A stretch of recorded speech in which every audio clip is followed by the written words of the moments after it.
Hi, welcome to the Wild Wild West podcast. My name is Richie Richey of the MHRT Network. Over that away or that away, depending on which way the mirrors on the cameras decide to flip today on the StreamYard Broadcasting Network here, we have DZ representing his Los Angeles Chargers. And down directly below, doing his best I'm in the woods about to go hunting mock-up, LARPing You can't see me on exercise. pinpoint. Yeah, it's You Can't See Me, Mr. Jack Kenna, representing his Las Vegas Raiders. Anyways, Jack, we have some great stuff to talk about, and DZ, we got some great stuff to talk about on today's show. Basically, we're half of the division had a bye week. There was an awful lot of news, like an awful lot of news. And we're going to cover that and more on today's show. We got some Chargers folks in here. James, thanks for joining the show. Happy Blackout Wednesday to everybody who celebrate. Supposedly, in the States, this is the busiest bar night of the year. Is it really? The day before Thanksgiving. Everybody comes back into town, meets up with all their old friends, and Blackout Wednesday, I guess. I thought it was Blackout Wednesday for a different reason. People are prepping to have to deal with the family. But that's probably that was where I thought you were going with it. I'm just saying. Thanksgiving is actually one of my favorite holidays or kind of family gatherings. And your guys' is very similar to ours. It's just celebrated in October, right? Yeah, exactly. So it's turkey stuffing, family, the whole nine. Family, the whole bit. Yeah. Nice. The only thing with us here is it is definitely treated a lot more like a Christmas-esque style holiday there in the US. Like it's still an important holiday here. We still celebrate it. We still have the whole family gathering and everything there, but there isn't this like aura that surrounds Thanksgiving here to the same extent as there is in the States there. Like in the US, like this is family will literally travel across the country. Yeah. To be together thing, right? Oh yeah. Like that's Christmas here. Christmas is where family goes and does the traveling thing and that sort of thing. You typically don't normally get that here for Thanksgiving. I wonder if it has to do with you have Black Friday, it's closer to December, but I don't know. Who knows? Well, and again, the reason for the camo, usually when I was younger, I'd go hunt my own turkeys, but it is a huge holiday. And it's actually my favorite holiday because it's usually a paid day off in the United States for most companies. And again, Black Friday, be around your family, friends. And then, at the same time, what do we got? We got football. Yeah, man. There you go. I mean, what? You can't get any more perfect than that. It's almost I'm glad the NFL started doing Christmas too. So it's almost like every year they're trying to make November seems like it's getting shorter and shorter because the companies are pushing Christmas earlier. Earlier and earlier and earlier. So it's like you're supposed to have that gap between Halloween and Christmas, and November is supposed to be that gap, and they're just like meshing now. It's kind of It's like as soon as Halloween's over, it's like you're basically skipping Thanksgiving. Well, the day after Halloween here in Canada, they changed the store over to Christmas. Yeah, it's essentially what's going on here. Same thing. It's insane. Absolutely insane. I'm not a fan at all. So, and also, guys, just as an FYI, I don't know what things are going to be like here for me. I am expecting incredibly high winds, like 55 miles an hour in bursts and stuff. And they are calling for about 20 inches of snow, give or take, overnight. Like not right away, but overnight and into tomorrow. And then they're calling for another blast or something like that between Thursday and Friday. So I just don't know what's going to happen. I don't know if the power will go out here or something. So if I just kind of go gone, that's not all me right. trying to disconnect. If we lose it, we know. The power. Yeah, I mean, it's not because I don't like you. It's just because the power went out. So do you have a generator, Richie? No. Nope. Okay. You got one of those wood burning stoves? No. Oh, okay. Fireplace? Yeah, I got 4 of them. Okay, there you go. I just want to make sure, we lose you, and with all that snow, you stay warm.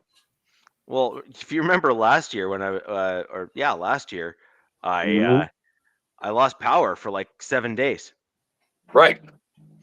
Like completely. Like remember I sent you guys the photos. Like we talked about in the last Yeah, podcast. the down trees and everything. It was like Armageddon. Like as a bomb went off. Like it literally looked like we were under attack. So, but yeah. So just to cover off some of the questions here. Any idea on AFC West? I mean, I think it kind of depends. The Chiefs have really done themselves a favor by beating the Colts. That was a real close game. There's a few kind of things in there that I know that got some fans riled up.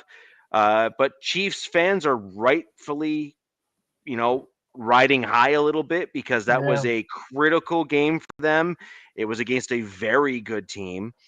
And so they have some reason for hope, right? They have some reason for hope. And then the question let's give is, them hope and snatch it away. Like the last minute, they lose it and they don't I'm make. starting to wonder: are the Colts stumbling a bit? Like they just haven't looked right these last few weeks.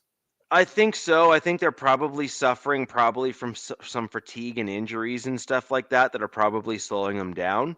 And then if I had to guess, the league has finally got enough tape on them now. Like they shocked the league coming out with the start that they had to the season, right? Sure, people thought the Colts were going to be good. They didn't think they were going to be like top, right? Yeah. And I think that there's some legit opportunity here where you're going to start seeing the Colts slip a little bit. They have more tape on them. I think you're going to start seeing the Chiefs kind of do a little bit of ebb and flow.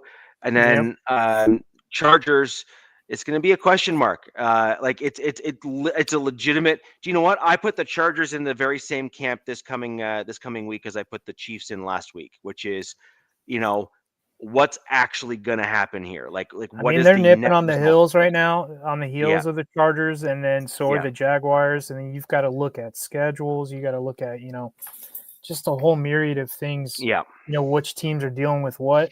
And, that's one of my main topics about, Jackson I's upcoming game. And yes, I want to answer that because, it is one of my passions. So, Heath, good to see you on the show. Yes, absolutely love deer hunting. That is like one of my favorite things to do. 100. That's why I own his jacket. Raiders should have hired Rich Bisaccia, in my opinion, thoughts, especially with the guy on the bottom. Well, they should have kept him over really sad that Bisaccia left, but I'm glad. I don't think Bisaccia is at this point the right person. At the time, I thought he was, but that is kind of come and gone. I feel like he would have been a hire over Pierce, and then incoming Pete. That would have been my opinion on them. Yeah. So may as well just jump right into it. Obviously, there's 2 games that we had last week. So Jack, how'd that go? You want to open up, pour some salt on the wounds, open that wound up? Yeah. Let's just rip off that Band-Aid and get it over with. Yeah, so we're gonna get it over and done with, out the way early, and then leave some room on the show to start getting into how do we refer to it? The outcome and the news that came after the game. How's that? Which is equally as epic as the game itself. Right. So even more epically than the game itself, for sure. So the Raiders, they played Cleveland, and it was an absolute debacle. I mean, I'm glad I couldn't watch it. I couldn't almost stomach, seeing the highlights of the game. But it was Raiders lost 24-10 to Cleveland. How do you lose 14 points to Cleveland? Well, let me just tell you how. And one of the biggest things, how bad the Raiders' offensive line was, they gave up 10 sacks. Oh 10 my God. in one game. I mean, And Miles Garrett is over there. I get that. Well, Miles Garrett had, again, I didn't not write down all stats, but he had 3 of the 10 sacks. And Pete Carroll said in his press conference is that they tried to limit him, but it was the other guys. Well, no, you didn't limit him. You gave up 3 sacks to him. So it's ole, we suck again. But and this just shows you how bad the offensive line was, which is that in the game, Meredith gets hurt. All right, so they had Putnam at center, Meredith at right guard, and Meredith gets hurt. So they pull him and they put Kappa in there. Then later on in the game, Putnam gets hurt. And they have this young rookie, out there. So that could actually come in, walking up and down the sidelines. From what I heard, he was pissed off because he didn't get selected. So they said, no, we're going to take a hurt Meredith and put him at the right guard. And we're going to leave Kappa at the center. And guys, you know this. I've been talking about this, how bad and mismanaged this offensive line is. Okay, so Meredith, who you've been using him at center pretty much the whole year, you decide to leave him at right guard, and Kappa, who came in like on an emergency kind of a notice, who's never played center the whole year, has not practiced for it. No, we're going to leave him at center. That just tells you what type of juvenile offensive line coach that the Raiders have. Yeah, this is like high school, I mean, it's so poor pissed plan out. It makes no sense. And I don't understand what this organization is doing. And it's so bad that, they've only converted on 4 of 17 first or third downs. They had over 13 penalties for 109 yards. So not only are you playing bad, you're causing a ton of penalties. And I will gotta say, and there's some Raiders that are out there, Raider fans, the nation, that were, wanted to watch this game for Shador. Right. Because it's his first game, and he worked under Tom Brady, in some off seasons. But the Raiders chose not to sign him. And he went in the 6th round, to Cleveland. And he actually had a good game. He was 11 of 20, 209 yards, 1 TD, 1 interception, 1 sack at an 87.3 rating. So that's not a bad game for your very first game in the NFL. Again, I guess he got lucky playing against the Raiders. And again, the same thing is happening in the way of, Raiders can't get anything moving, on the ground. Genty, 17 for 50, 2.9 yards. His longest was 12. So that just tells you how bad that game is. But I will say one thing that was a positive in the game was Brock Bowers. So Brock Bowers, again, is setting another record. So let's see here. Oh, where'd you go, Brock? Okay, Brock Bowers. In the first 25 games of starting your career, he holds now the record for 157 receptions and 1,704 yards. He's the highest in both of those categories. So it seems like that kid, no matter what he does, he's always setting records. And you look at it, who in the heck has been his quarterbacks?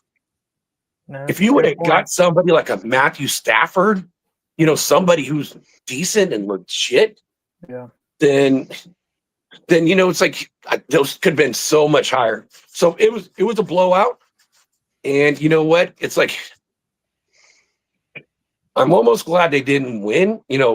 I always wanted to win, but I'm glad they didn't, because that actually moved them up to draft pick number 5 and moved Cleveland behind them. So now we're jumping Cleveland. Cleveland could be a possibility of a team that may actually take a quarterback. So I'm just happy for that. I got to look at the draft order because I want to see like what teams need QBs like from 1 through 5. Because I think there's a lot of Raiders fans that are pretty high on Mendoza, right? Yes. I mean, that would be number one, but Yeah. I don't think he's going to be there. Okay. So, unless they keep losing, and again, I keep cheering for all the teams that have the crappy records to win a game, Right. and then Yeah. and then you guys got to lose some games to help. That when there's a tiebreaker, it always goes your strength of schedule. So you guys aren't helping me out. I know that your guys are happy about that, but it'd be okay if you lose a couple too, to bring down that strength of schedule to help my team out.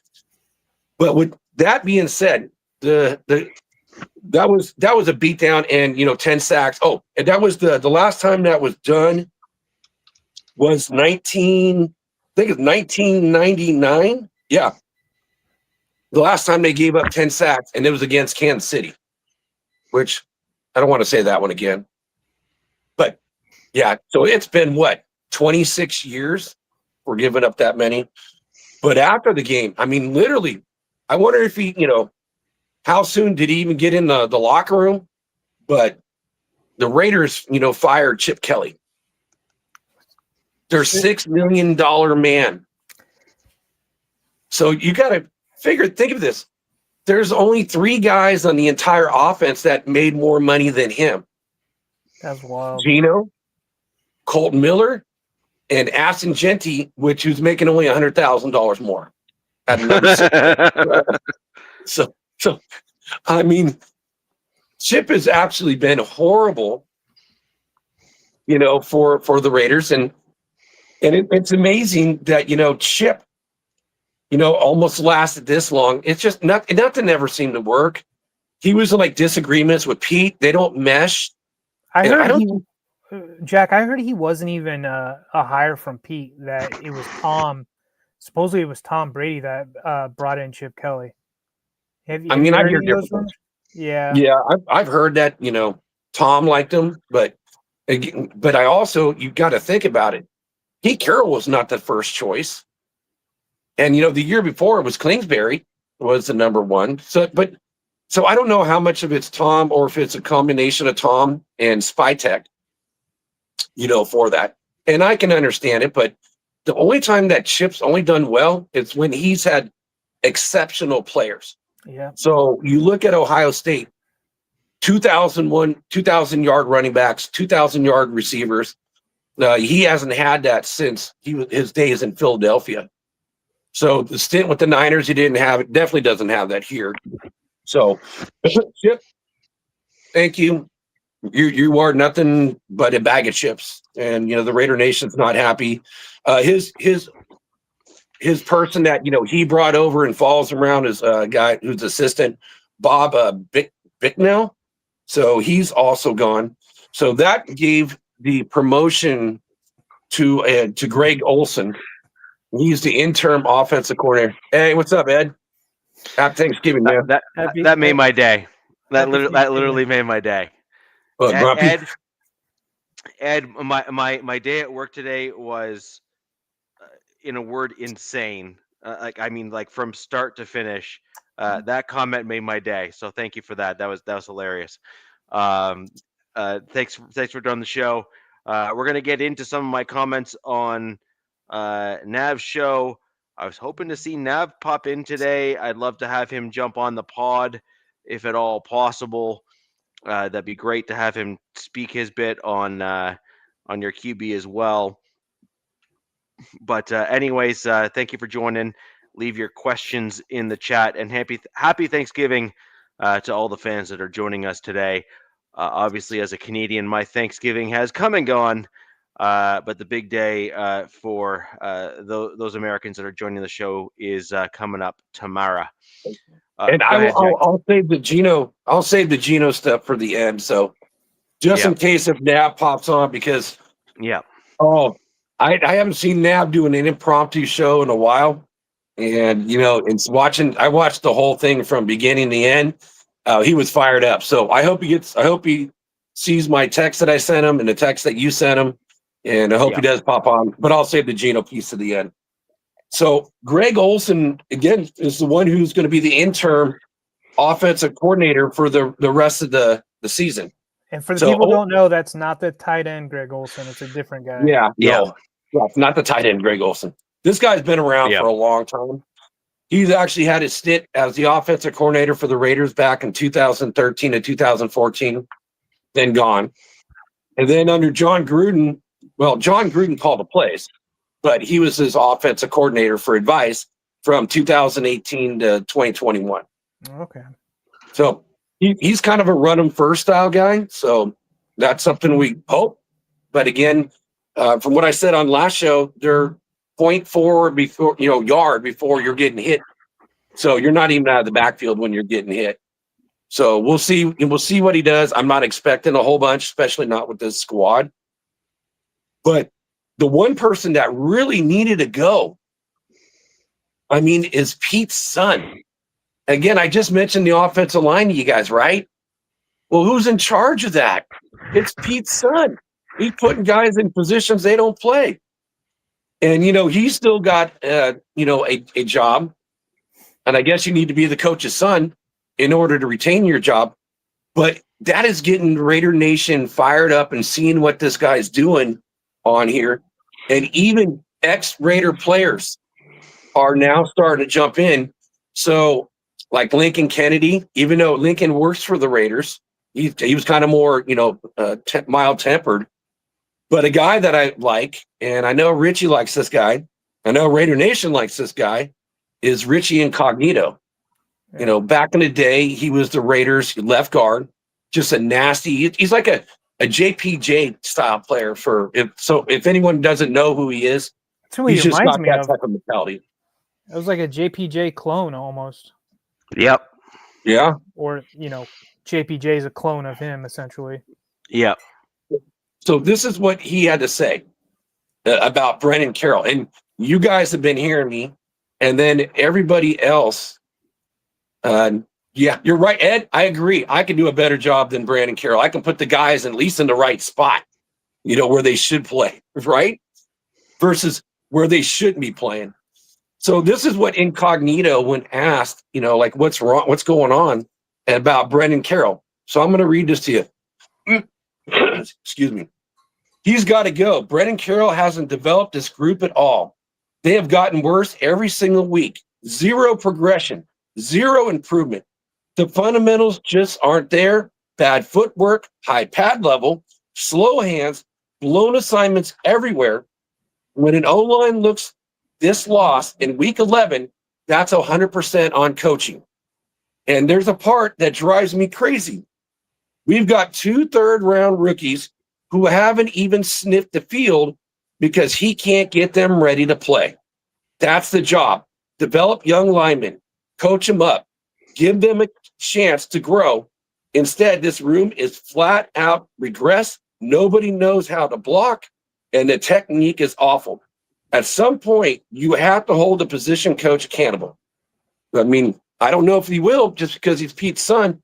And Incognito is right on point, and I've been saying this the whole flipping year, and most of the nation has been saying the same thing. So, yeah, he needs to do something, and it's like when they put Kappa back at center, and it made no sense, and then you got that rookie Rodgers walking along the sidelines. He's ready to go. He's got his helmet. No, let's put in, an injured Meredith back in there instead of giving this 3rd-round draft pick an opportunity to play. He was pissed. And I think the nation, feels for him and all the other rookies. So Pete needs to get his ship straight. And this is actually, I feel like it's causing a rift, not only between, what's happened with the coaches, but with Spytek, Brady, and you got to look at the front office. The front office has got amazing personnel in there. And what this coaching staff is doing, penalty-wise, I just mentioned, players not playing, people, leaving a team. So it's a shipwreck. And so that's what's kind of happening with my team. And again, everybody that's in the chat, salute. I'm sorry to read off your names. We're getting some activity in here. Let's just keep the chat going, get those questions flowing, and we'll do our best to answer those as the pod goes on. Jack, I have a couple questions for you though. Yeah, I have a couple questions for you. So I didn't get a chance to bring this up with Nav on his pod, but There you go, Rip. What's up, bro?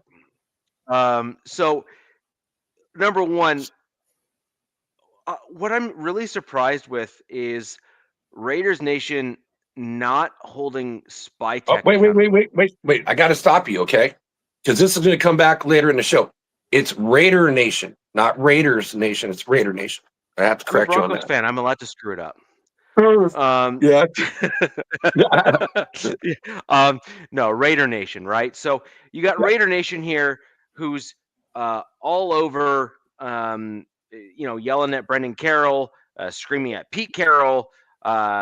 Chip Kelly basically, they basically had him on a stake over a fire already at that point. So I mean, that was like, okay, fine, basically the expected sacrificial lamb of the year for the Raiders, and frankly, warranted. Like Chip legitimately was the weak link, so that was a well-deserved firing.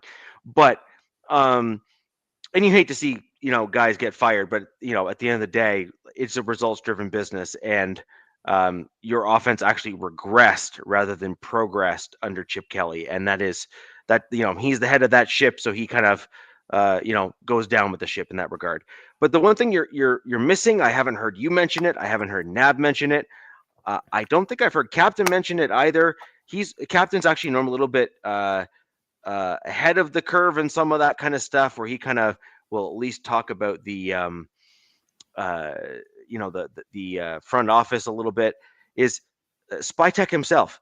Like, where is your offensive line depth this year?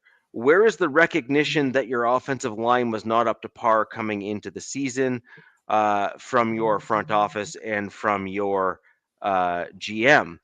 And so that's kind of one part of my question. And then the other part is, if I were to fake it for a day and pretend that I'm a Raiders fan, I would be demanding, like, come hell or high water, Brian Daboll needs to be my offensive coordinator, with the promise that he's going to be a fill-in and assistant head coach in the event that Pete Carroll doesn't turn it around. I don't know, because Daboll could essentially get another gig next year, but that's a name that I haven't heard. That's pretty spicy. So, wait a minute, I brought his name up last week.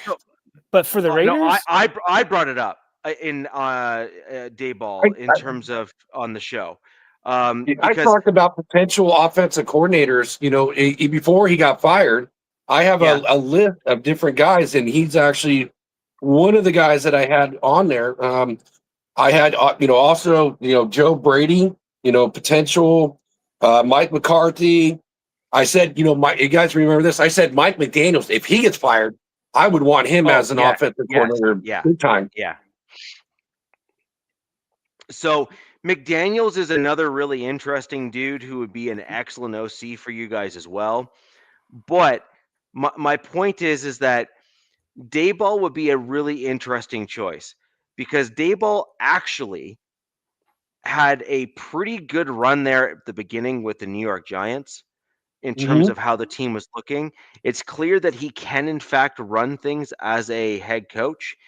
And it's also clear that there are some issues with both New York teams, if we're going to be honest, in terms of ownership group. You can't churn through head coaches and this sort of thing and not have the problem actually be higher up within the organization with this kind of sustained issue that's going on within the team. At some point, the issue isn't just the coaches, it's actually the level up above the coaches, not either paying enough attention, not knowing what they're doing, or just, they just don't care, right? It's like, whatever, we're making money, meh, right?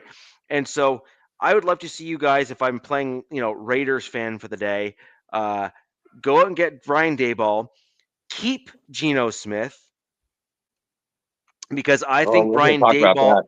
Well, I actually think that. Well, sorry, We'll talk about the his Geno part. his comments aside, based on Yep. pure play, I think that Geno Smith can in fact turn it around. Nope. But you have to put together an offensive line and an offensive scheme and an offensive vision that you can then build around. Now, if Geno Smith is a bridge too far for the team, fair enough. But my point is that I actually think that the Raiders are better suited getting yourself an upgrade or a lateral move for a Geno Smith type quarterback and building the trenches to then allow yourself to then do what I wanted my Broncos to do. Again, I'm playing Raiders fan for the day. I'm not trying to tank your team. Sure. I'm actually like I wanted the same thing for my team, right? So I'm literally putting the same blueprint on the table. Build the trenches, build the offensive vision, and then package some of those picks together that you end up getting because you built your team young, and then go ahead and get yourself a quarterback. So, Well, let me answer that. So the vision was before, and we kind of all talked as we thought there was finally a man in the room amongst boys to run this squad. And looking back on it, it's exactly the opposite. It's like politics in California. It's backwards. But before the season started and Brendan got his hands on everything, again, Colt Miller at the left tackle, Meredith at the left guard was ranked 10th last year. Yep. And you had JPJ at center. Parham was ranked 17th. And DJ Glaze, for a third-round pick, played very well. it's like they For being purposely screwed it up, the right Jack. guard. I'm sorry, say that again, DJ? It's like they purposely screwed it up this year. I don't know. I mean, maybe he's just like the Raiders. They're so bad, you don't have to tank the win, and that's what Brendan Carroll is. It's almost like self-sabotage what's going on in Las Vegas right now, in my opinion. And rip it and flip it. I remember weeks ago, I was like, Aiden O'Connell should be starting right now. Not Kenny Pickett, not Geno. But I think when I did say that weeks ago, I think he was just coming off IR or still was on IR. So if he's healthy now, put him out there. Bench this dude that is doing absolutely zero for your team in Geno Smith. I think his days are gone. And he needs that's a possibility. But DZ, I'm for ripping and flipping. My thought on it. We know what we got with Aiden O'Connell. We know what we got. He's very slow of foot. And if we're giving up 10 sacks for Geno, who's got more movement than Aiden O'Connell, I'm afraid Aiden O'Connell is going to end up back on the IR again. Yeah. So look, I would almost rather see Kenny Pickett because Pickett's not coming back. And unless Pickett showed, he's a great player, then we would think about bringing him back because right now he's not coming back. They're not going to pay him the money when you have Aiden O'Connell. So I don't know. I just know that this week, like, I know Raider Nation is they're diehard, right? Like, but I saw some on X. I don't know how many people in here are on X, but I don't think I've seen as many like negative Raider Nation calling out their team as I have, after your guys' game against Cleveland. They are, I don't know how they do it, man. I mean, you look back in the last, 20 years or what is it, 22 years? You've had like one winning season or the last 2016. And then after that, it was like 2002 when we went to the Super Bowl. But yeah, it's been a desert. That's for sure. Yeah. And I mean, and then what's going on this year, the dysfunction, especially on the offensive line. I mean, look, as a Chargers fan, I get it. But you said something earlier about coaching. I don't know if that was Richie or you said, coaching is what helps you with that. But, we talked about it months ago or weeks ago, early in the season, like the whole JPJ switching, over for Meredith and how we're like, how does that make any sense? And that debacle with Brendan Carroll, everything stinks right now, man. And then the pass weapons, letting Jacoby go, trading him, right? Obviously, that's due to your season. But now there's no perimeter pass catchers, right? Other than Thornton. And all you got is Bowers. you know, and and Dante Thornton's not playing that well. Finding out that he's like when he was at Tennessee, they only had him run, the deep ball. And so before, when he was at Oregon, he did more route running. But, again, you can just kind of see that his route running's not there now at this point. If you guys look, obviously you're going to keep Carroll, right? And going into next season, you would think, right? You're projected to have a lot of stuff going into next year. Top 5 pick, potentially a top 3 pick. Which could land you your potential franchise QB, $100+ million to spend, 10+ draft picks, and there's even rumors that this is a one and done year for Pete. I'm not buying that. I think he stays, but who knows? Who knows what happens? But that's up in the air. The future is bright, but you guys have had this before, and it's all fell apart. So I'm going to start to question Mark Davis. If I was a Raiders fan, I'm not questioning the coaches anymore. You got to start looking at ownership and going like, what the hell's going on, buddy? Like, what are you doing? I think the ownership needs to talk to Pete and say, you need to get your shit straightened out, because, you look at this and how many times have I talked about Pete not playing? Again, Pete used to play right. Anybody, right? It didn't matter where you were, where you came from. You're on a team, you compete. And that was the motto. But we know about Pete, Jack. And that's the thing. He's not doing what Pete normally does. He's not playing rookies. Or is he handcuffed? Or is somebody, Spycheck and Brady, are they kind of like pulling the strings right now? It's the opposite. I think it's completely the opposite, and there's a dysfunction because these are Spycheck's guys, right? Howie Roseman's right-hand man came over. Richie's guy who's been, with his squad for like 20 years as, an assistant is coming over. So you got guys that know what they're doing, and they're drafting these players. But Pete absolutely refuses. So like with Rodgers, he won't play him. He was supposed to be the starter, against the Cowboys, but he had one bad practice and yanked him. Said, no, I'm not even going to make you dress. So I think that all falls again with Brennan Carroll, his son. And of course, fathers love their sons. And he, whatever he says, he probably just, hey, you're the O-line coach, you're the running back coach. And that's been the worst part about this entire offense the whole year. Believe me, I'm not pouring salt on the wound here, because if I was a Raiders fan, I'd be absolutely livid and pissed off what's going on with my organization right now. But in the last 20 years, you've only had one coach with a winning record. Do you know who that was? I was letting you see if you guys can guess. No, not Gruden. Oh, in the last 20 years? Yeah. It was before Gruden, right before Gruden. Oh, for the Raiders or your Chargers? Raiders. Oh. Jack Del Rio. Yeah. 25-23, barely, right? You've had 14 QBs in that time, 0 playoff wins. This is why I blame ownership. This is why I go ownership. And I'm not really trying to blame Pete, but, and all right, blame Pete for his son's hire, because your biggest weakness right now on the offensive side of the ball is that offensive line and the coaching on that. And what you were saying, how you have those rookies not ready to step in, that's a shame. And they're putting a banged up guy back out there.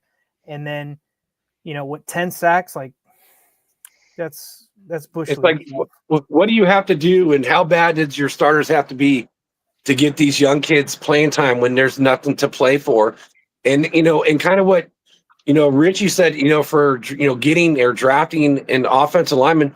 Well, how do you know? I mean, at the beginning of the season, you didn't seem that you're that far back with what we had in 2 third-round offensive linemen. But how do you know what you got unless they play? I mean, what if one of these 2 kids step up? So maybe you're not going to draft 2 offensive linemen. Maybe just draft 1 offensive lineman.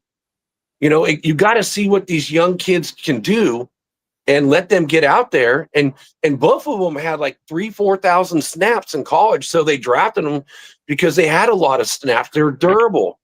So I'll get shit for this because I'm a Chargers fan, but the Raiders is a storied franchise. It is. It's got one of the best fan bases in all of professional sports. And what's going on with your guys' team these last 2 decades is, I think, unacceptable in the league. Look, I don't have Super Bowls on my team, but they've won playoff games. They've done some good stuff, and they keep you going at least, and they get everybody excited, and they get primetime games and all that kind of stuff. But Raider Nation should be just. You guys can't take this. You guys, there's got to be something. And out of all the fan bases who have a voice, it's you guys. And you're going to get to the Geno thing, and I hopefully, rightfully, you should. And I think Raider Nation should have that guy, pack his shit and get the hell out of Vegas. But that's just me. But after what he did, yeah, I agree. Although I do still think that when you look at what he did last year, like before the Raiders, it's clear that he was able to perform with a bad offensive line, and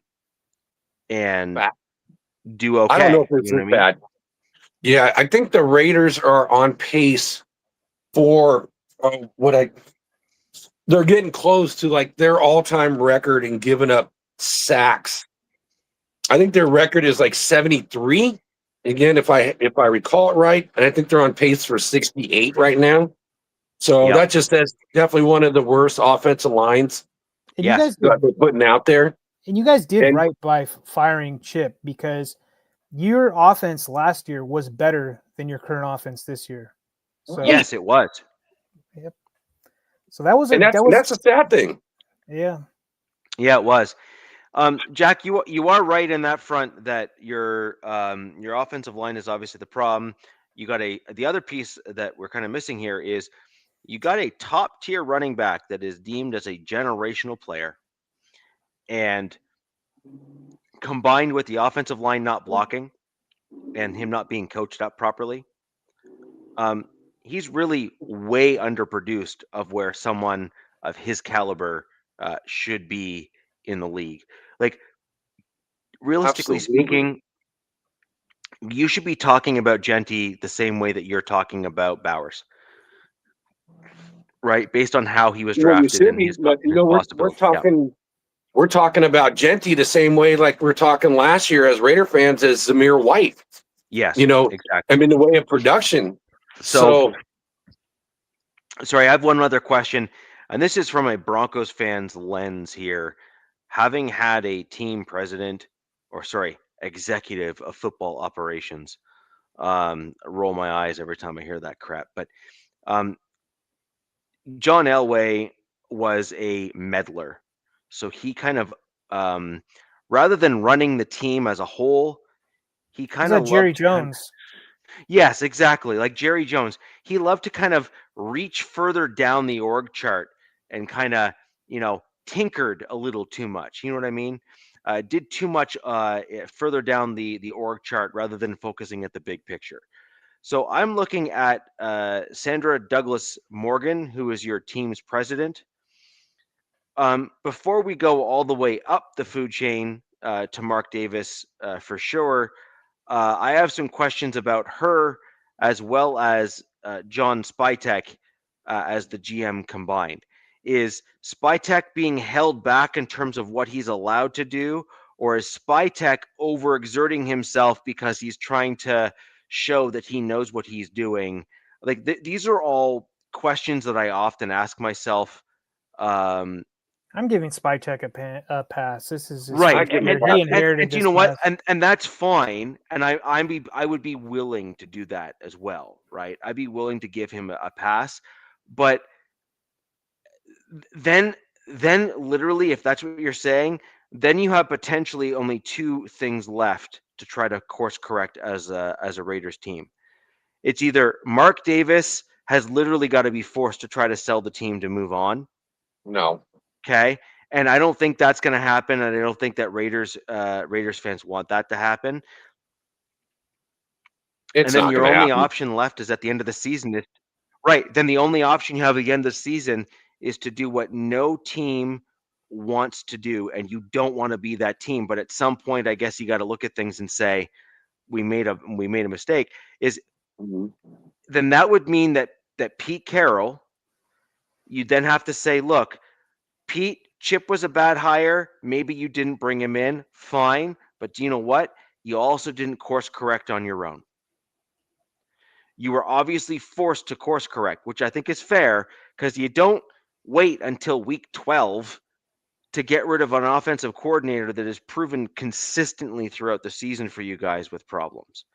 So, I mean, I think that's fair. Like at some point, you have to look at it and say, like, your offensive line's a problem. Either Pete Carroll is then basically told to sit down, shut up, and coach the team, and you have no control over the offense. We're bringing in Brian Daboll or Mike McDaniel as an example if he gets fired in Miami. You bring in one of those types of guys that are kind of forces in and of themselves with a proven track record on the offensive side of the ball. Like, not Chip Kelly. Chip Kelly did not have a proven track record at the offensive side of the ball. Almost anyone else would have probably been a better choice as an offensive coordinator. Like I said on the last week's pod, Chip Kelly to me is the equivalent of a few of the offensive coordinators that the Broncos brought in under the John Elway era rather. We had Pat Shurmur, I think is like my equivalent to Chip Kelly. They have never once had a great season in the NFL, really. And they had like one outlier, and then they like to tout that because it brings up their total averages. So what do you think about the general theory there? So go down to rip and flip. And, that's right. Again, when you ask the question, and this kind of segues into it, Spytek is pretty much given everything. He's drafted the players, right? He drafted the players. Pete's not playing his players that he's drafted. So, but Pete also got to bring in, Jamal Adams from the Seattle days, Forsythe from Seattle. So he's bringing in guys that he's got a familiarity with. So Spytek has kind of let him, go, hey, I need this guy. Let's get this guy. He's been doing that. And I think, again, where I think Spytek is getting kind of probably pissed off about is going, hey, I got you all these players. I, translated 7 picks into 11 picks total. 9 are on the team. And besides Genty, none of them are playing. It's like, I'm giving you these players and they're not being used and the season's over. So I do see there's a disconnect between, again, Pete and his coaches. And by the way, with the coaches, this is the first time in his history in the NFL that Pete has fired a coach. Wow. And this year he fired 2 of them. So there is definitely some disconnect, with Pete, his staff, upper management. And I do believe when you said Mark Davis sell the team, no, I don't see that ever going to happen. I can see if Mark were to die tomorrow, then, somehow, some way, then Tom Brady's going to run the operational portion of the Raiders, not knowing, ownership wise, but just running stuff. So I do blame Pete because, he is the head coach. His son is garbage. And you know what? Joe Philbin should Joe Philbin, and I've said this, I think 4 or 5 weeks ago, Joe Philbin should be the one that should be taken over. And, don't fire your son, Brennan. Make him the assistant. Don't make him run it. Make him watch and learn because he's never done it at the NFL level. Rich, I hope that helps you out answer your question. It does, and I think then the answer actually has to be, and this is not what I know you were thinking or wanting, but I think then the answer has to be is, Pete, you have not brought the Seattle culture with you into Las Vegas. You have not adapted or done the iron sharpens iron. You have not brought that competitive spirit that we wanted you to bring from your Seattle days into Vegas to bring that edge that we needed. At this stage here, you really have no choice then if what you're saying all lines up, which, by the way, I am completely willing to say is true. Then you have no choice. Pete Carroll has to be fired. well, I won't say no choice. I will say right now it's in my mind it could be. I can go either way. You know, Pete Carroll's 74 years old. We've not seen the blueprint from this team. But on the flip side of that, again, what did he inherit? Again, I don't like what he's done over the course of the season, but I think a lot of Raider fans are also, you know, sick and tired of flipping and flipping and flipping Turnover. coaches. And then you got to start new rosters and stuff. But, you know, I think it really will depend on who's available, you know, next offseason. Yeah, okay. And again, we still have another, 6 weeks to go. So at this point, I don't see him getting fired. I know some content creators out there, even the big ones, want him gone. I know other content creators like Nav said, nope, don't make him, you know, go away. You know, again, we don't want the turnover. So it's a split. It's split between the nation. But my point is, Jack, is that how else is your team going to change course? Like, if you're saying the problem isn't to what you can control, like you said, right? Is it going to be spy tech, you know, jumping in, going, hey, I'm your boss. You know, this is what you're going to do. Hey, what's up, Yonkin? David Yonkin, what's up, my man? But Jack, it really comes down, and then we'll kind of move on to kind of the next topic and everything here in terms of Gino. But oh God, at the end of the day, it comes down to this, right? All of Raider Nation wants your team to do better than you are now. Okay, I think we can mutually agree on that, like unilaterally. Cool. Actually, if I'm going to be honest, I want your team to do better than you are now, right? Because you want us to get a worse draft pick. Pardon me?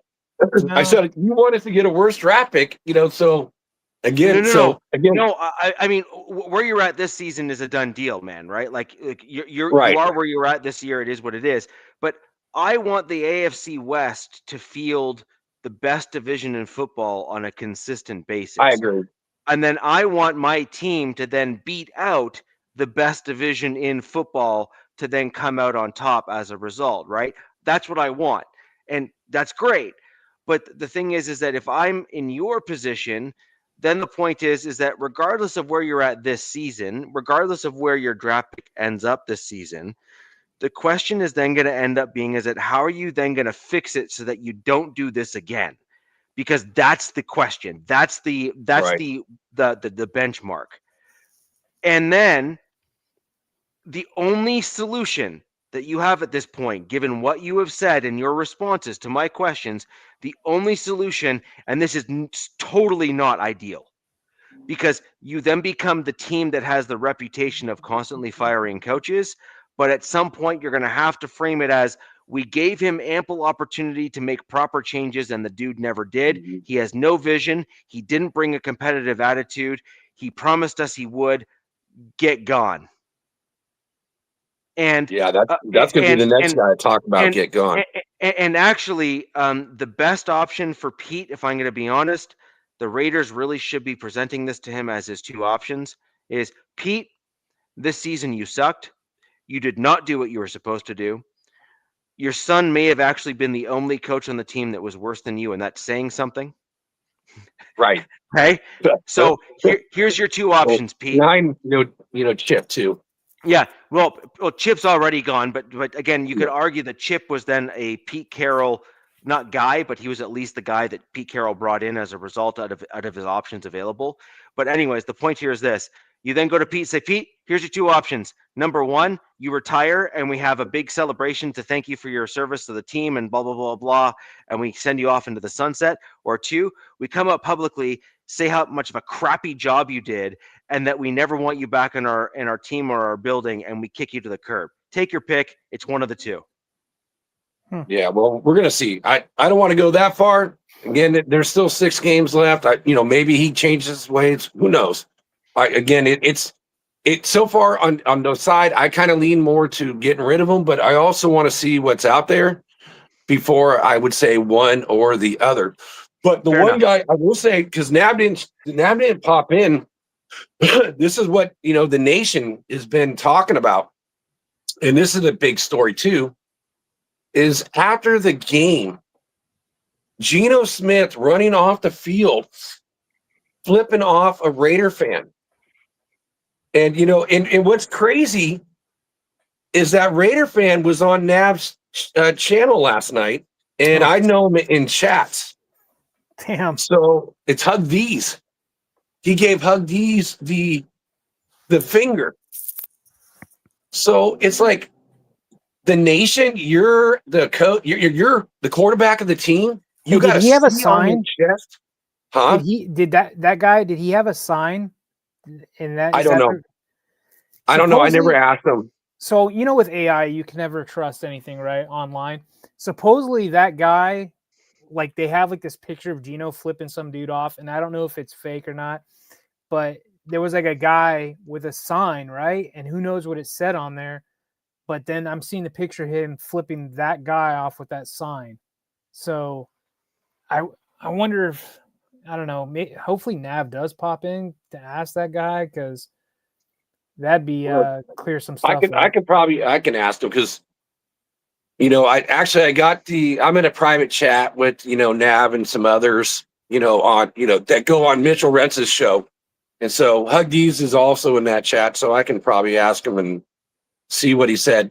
But it was nothing mentioned like that on Nav's show. But if you are you're a quarterback, you're giving the bird to the nation, you know, the nation, you don't do that. It's like, that's the one thing you don't do. No one's above the shield. And so nobody is liking Gino right now. And, you know, and it's crazy. And Nav said this, and, you know, I've been, you know, watching all the stuff. No, you know, Raiders, you know, insider beat writers are asking the question, you know, until today, you know, hey, what's going on? Don't ask that question. Nobody asked that question. They don't want to lose their media access. Right. And so then one of the guys that, you know, and again, I'll say this for Nav, you know, which is pretty cool, is that, you know, there's a YouTube show, a guy who's another kind of beat writer for the Raiders. He gets to interview all the players, like in training camp and everything else, and JT the Brick. Nav sends him a, you know, $10 super, and he said, thanks for the super. And then he's all, just explain to me, if I was a 6-year-old, you know, what Gino flipping, you know, nation off, and he got banned. He got banned from the channel and never answered the question. I'm going to say JT the Brick is a douchebag. I've always thought he was. For years, he can't even talk about opposing teams without just bashing. He can never just be like level-headed going in. Yeah. Dude, the guy's a clown, man. Well, but, and you know, and another thing that's crazy about it is that, you know, again, you know, a lot of us Raider fans are like, you know, the guy who got flipped off was a mod for JT. And he said, he's all, how do you take away my wrench? I don't want it anymore. So I mean, we're the nation is connected. And, you know, this is today. Finally, he got asked. And first, I got to say, this is from the team. And this is what the team posted. But, you know, you actually have to look for it. It's not like when Chip Kelly got fired or their special teams coach got fired and they put out a thing going, you know, thank you for your time here. We wish you the best of luck, blah, blah, blah, blah. So this is what the Raiders, and whoever did this doesn't know what the hell they're talking about either. The Las Vegas Raiders have issued an apology for quarterback Geno Smith, obscure gesture to fans. After a recent loss to the Browns, the team stated they were disappointed in his actions, have discussed the incident with Geno, and hold the Raider Nation in the highest regard. No, it's not, like I corrected Richie, it's not the Raider Nation, it is Raider Nation. So the team also stated the incident is considered conduct detrimental to the team. So if we did not have Pete Carroll here, we could say it's detrimental to the team and then just kick your ass to the curb, and then we don't have to eat your whole fucking contract. Oh, and I apologize about swearing, but Nation is fired up on this. It's like, that is the one thing you don't do. And if it's detrimental to the team, like Kristen Wilkins, then get rid of them, and you'll get that money back, and we'll have more money for next year. So, and then Gino comes out today, and I listened to his presser. He didn't come out and say, "Oh, I apologize." He actually, again, now the beat writers were allowed to ask the question.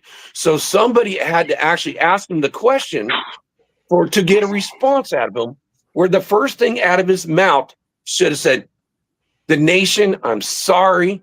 I should have done that." And I watched it, and this is my notes. He said it lacked, any compassion. There was it just seemed fake. It's just like, put everything on my shoulder. Like you said, hey, if your car breaks down, just put it on my shoulder. It felt like bullshit. So Gino can go kick rocks. I don't care if Gino stays. And and I will put this on ownership. You guys are talking about ownership, and we're gonna see what happens. Is if he comes out and he starts the game, that's on Mark Davis. I do know that the Raider team, the player wise, they seem to get pretty fired up after some sort of firing. These last few years, like, they fire somebody and the next game they come out with some fire in their ass. So I'm getting ready for that. I think they're gonna want to. Well, we can talk about that when we're playing you guys next week. But if I don't see anything from Pete and sitting him down, then Pete, you can go right off of that, and I'll say that. And Mark Davis, that's on you, because the nation's got you, and you represent the nation. And you know what? He needs to at least sit. Let it be, a series, a quarter, an entire game. Get him out of there. That's got to be punished. There's no way that should be rewarded and let him play. I agree. I think he should sit a series, because at the end of the day, if you're even considering firing your head coach, you do at least need your head coach to have access to who he believes is the best player to have him succeed. But at the same time, I completely agree that, as the owner, you got to step down and be like, that crap, just, that's a no-go. That's a red line. It's one thing to get frustrated. It's one thing to throw your helmet or even take a penalty because you're so pissed off that you're cursing out the ref, right? So be it. Yep. Sorry, ref guru, but hey, it is what it is, my man. Right? Sorry. But even that, I could at least kind of say, look, that was a dumb move, but hey, adrenaline and testosterone and all things come together. Right. But to sit there and then take it out on the fans and to flip them off. And by the way, DZ, I did just look up that video. You are correct. A fan did in fact have an orange sign as he kind of hit that section of the send it to me. Send it to me behind the scenes. It must have been somebody must have put something on sign, because the sign I saw was white. So if it was orange, no. But there's the first sign that I saw was orange, but there was 2 or 3 signs all the way down that front bit. So I didn't. There may have been a white one next to him, but there was a bright literally almost like Broncos orange style sign with black words on it that I couldn't fully read because it was kind of blurred out. People can bring in markers, right, and have a blank side of a sign and write whatever they want as players are leaving. So somebody could have done something like that. And but at the same time, guys, I agree.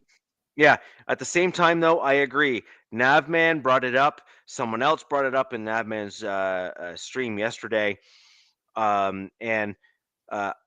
I understand Gino's frustrated. I actually think that Gino has a right to be frustrated because the team that has been put in front of him, especially on the offensive line, the right guys have not been in the right place. You've already said that as much, Jack, yourself. Mm-hmm. And so I would feel slighted a little bit if I was Geno Smith, because I feel that the Raiders haven't put the right players in front of me to succeed.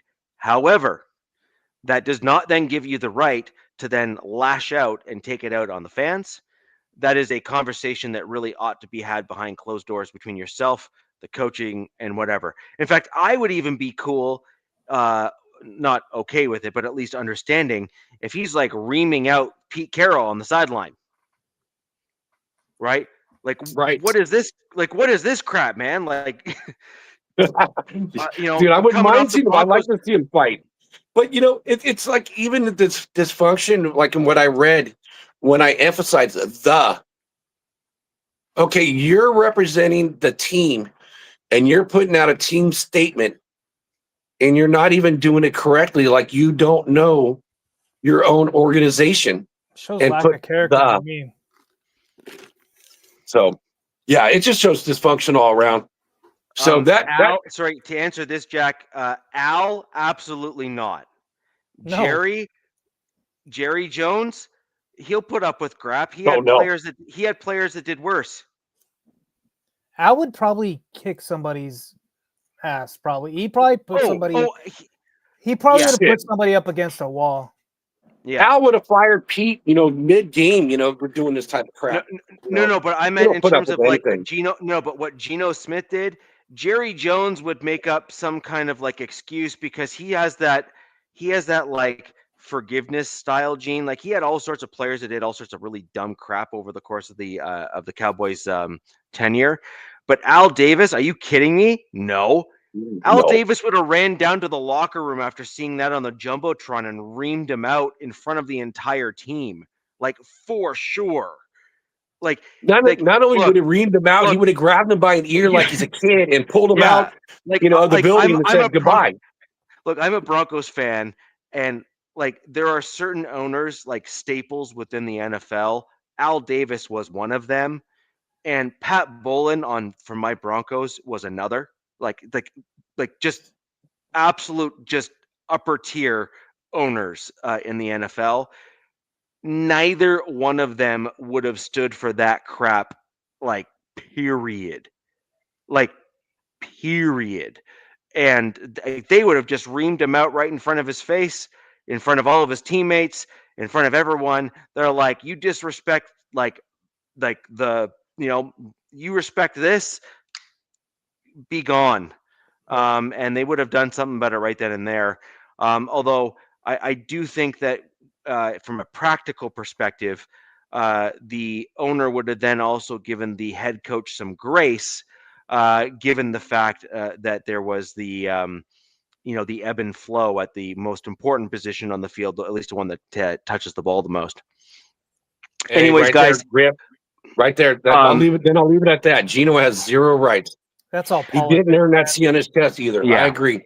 We got guys that are captains on our team that I'm like, this is just BS locker room politics. Like they don't need to be a captain. Yeah. So, anyways, that's where we're at with the team. We already covered the Chiefs and Colts kind of briefly there. And rip it and flip it. I do agree that 100% shows a lack of character. It also shows very questionable judgment. So you would actually have to have some additional concerns with him when he's put himself in bad positions, perhaps in the off season as well. If he's put in a bad spot, is he going to be the guy that gets violent when he's cornered by somebody or something, or walk away? So someone who's going to be a little bit more reserved and a little bit more mentally strong would actually walk away, right? Whereas someone like that, who's willing to just let himself get flustered, you start to question whether or not they're going to do something stupid. So as we look ahead, let's start talking about the news over the course of the week. Yeah. Jack, you kind of rolled it in already. So obviously Chip Kelly is out for your team. You got Olsen stepping in at the offensive coordinator position. Traditionally, DZ, you were absolutely correct. The Raiders have had this interesting spark, actually. Yeah. Typically, when they make changes of this magnitude on their team, they have had that sort of success for a few years now, actually, where they've had that kind of like resurgence after a big change like this has taken place. It's been a common trend, no offense, but it's a common trend, common theme with the Raiders firing guys. So we have the history to go off of it, of how they respond to these kind of things. Yep. You are correct. We're gonna circle back to that one real quick because I'm just gonna give a quick rundown on some Broncos news, and then we'll go right back to that to talk about the Chargers Raiders game that's coming up this next week. So the Denver Broncos, or my Denver Broncos, or our Denver Broncos, depending on who's watching the show here, made some moves this week. Earlier today, the first Flurry of which, of moves. yeah, God, this is. I puked a little bit in my mouth as I'm about to say You the should first tell the one out Oh, I know loud. what you're going to talk about. There's some new people in the chat, so they're probably not getting what you're about to say. Yeah, Right. I mean, I'm about to say something, and I can feel myself just not feeling correct as I'm about to say it aloud. My team just extended Luke Wattenberg as our center position. Sorry, just real quick. Now, I Right. know there's some new people in this chat, but Richie has talked about Wattenberg quite a lot these last couple seasons. I don't think there's been a game that we haven't heard the name Wattenberg. He is his biggest fan. Absolutely. Posters on the wall. Oh yeah, for sure. Darts thrown. So, in fairness, though, the players that I detest at that level, the 2 or 3 of them that have risen to that level of Rich not liking them, right, has largely turned out to be a pretty solid track record on my part, if we're going to be honest. It's like some reverse psychology voodoo you got going on. No, but like the one guy that all Broncos country called me crazy for not liking was Justin Simmons. Yeah, well, that came true to fruition. We got a new nickname. Check that out, Richie. You got someone who agrees with you 100% right there. I agree. That's actually a good one. What a turd. Yeah. What a turd. Yeah. I mean, I called him the bagel chaser, but I mean, you can go on in any which way, whatever you want to call it. But yeah, I agree that my issue with Wattenberg is this: Miners has covered up so much of Wattenberg's issues because Miners is such a good guard. Like, he is awesome at his position.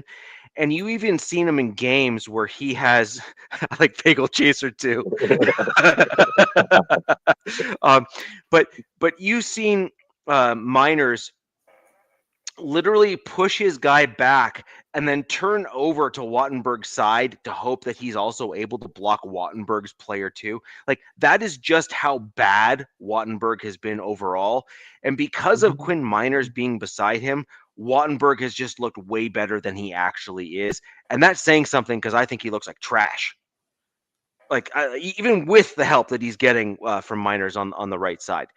Palczewski as well is looking awesome as a fill-in for Powers. So Palcho, my man, the dude got engaged in the offseason, and like I said, underrated right tackle, swing right tackle, and tackle for my team. My big issue with Wattenberg is the dude's just got to go. I hate him as a player. Didn't want him here. Didn't want to re-sign him. And my team extended him for some stupid amount of money. They doubled down like by what was the contract? It's like, I think it's a 12 mil a year. Deal. For how many years? 4. I saw it, but I just wanted to chat to hear it because they don't know. Yeah, I was trying to forget that, Jack.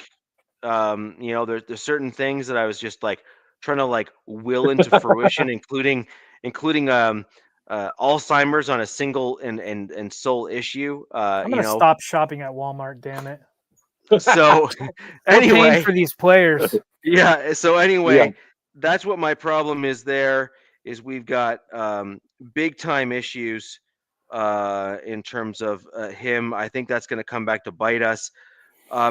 Maybe if we're lucky, and this is what I'm hoping for, is we extended him for 4 years. I need to look at the way that the deal is structured. If there's an out after 2, then maybe, just maybe, this is a bit of a 3D chess move where we're going to draft a center really high and then cut him after 2 years. And I'd be fine with that too. But either way, wishful thinking, but yes, I agree. Look, I'm hoping. Okay, I'm I'm trying to just like, serenity now. Well, This is wrong what I'm aiming show, here. Brian.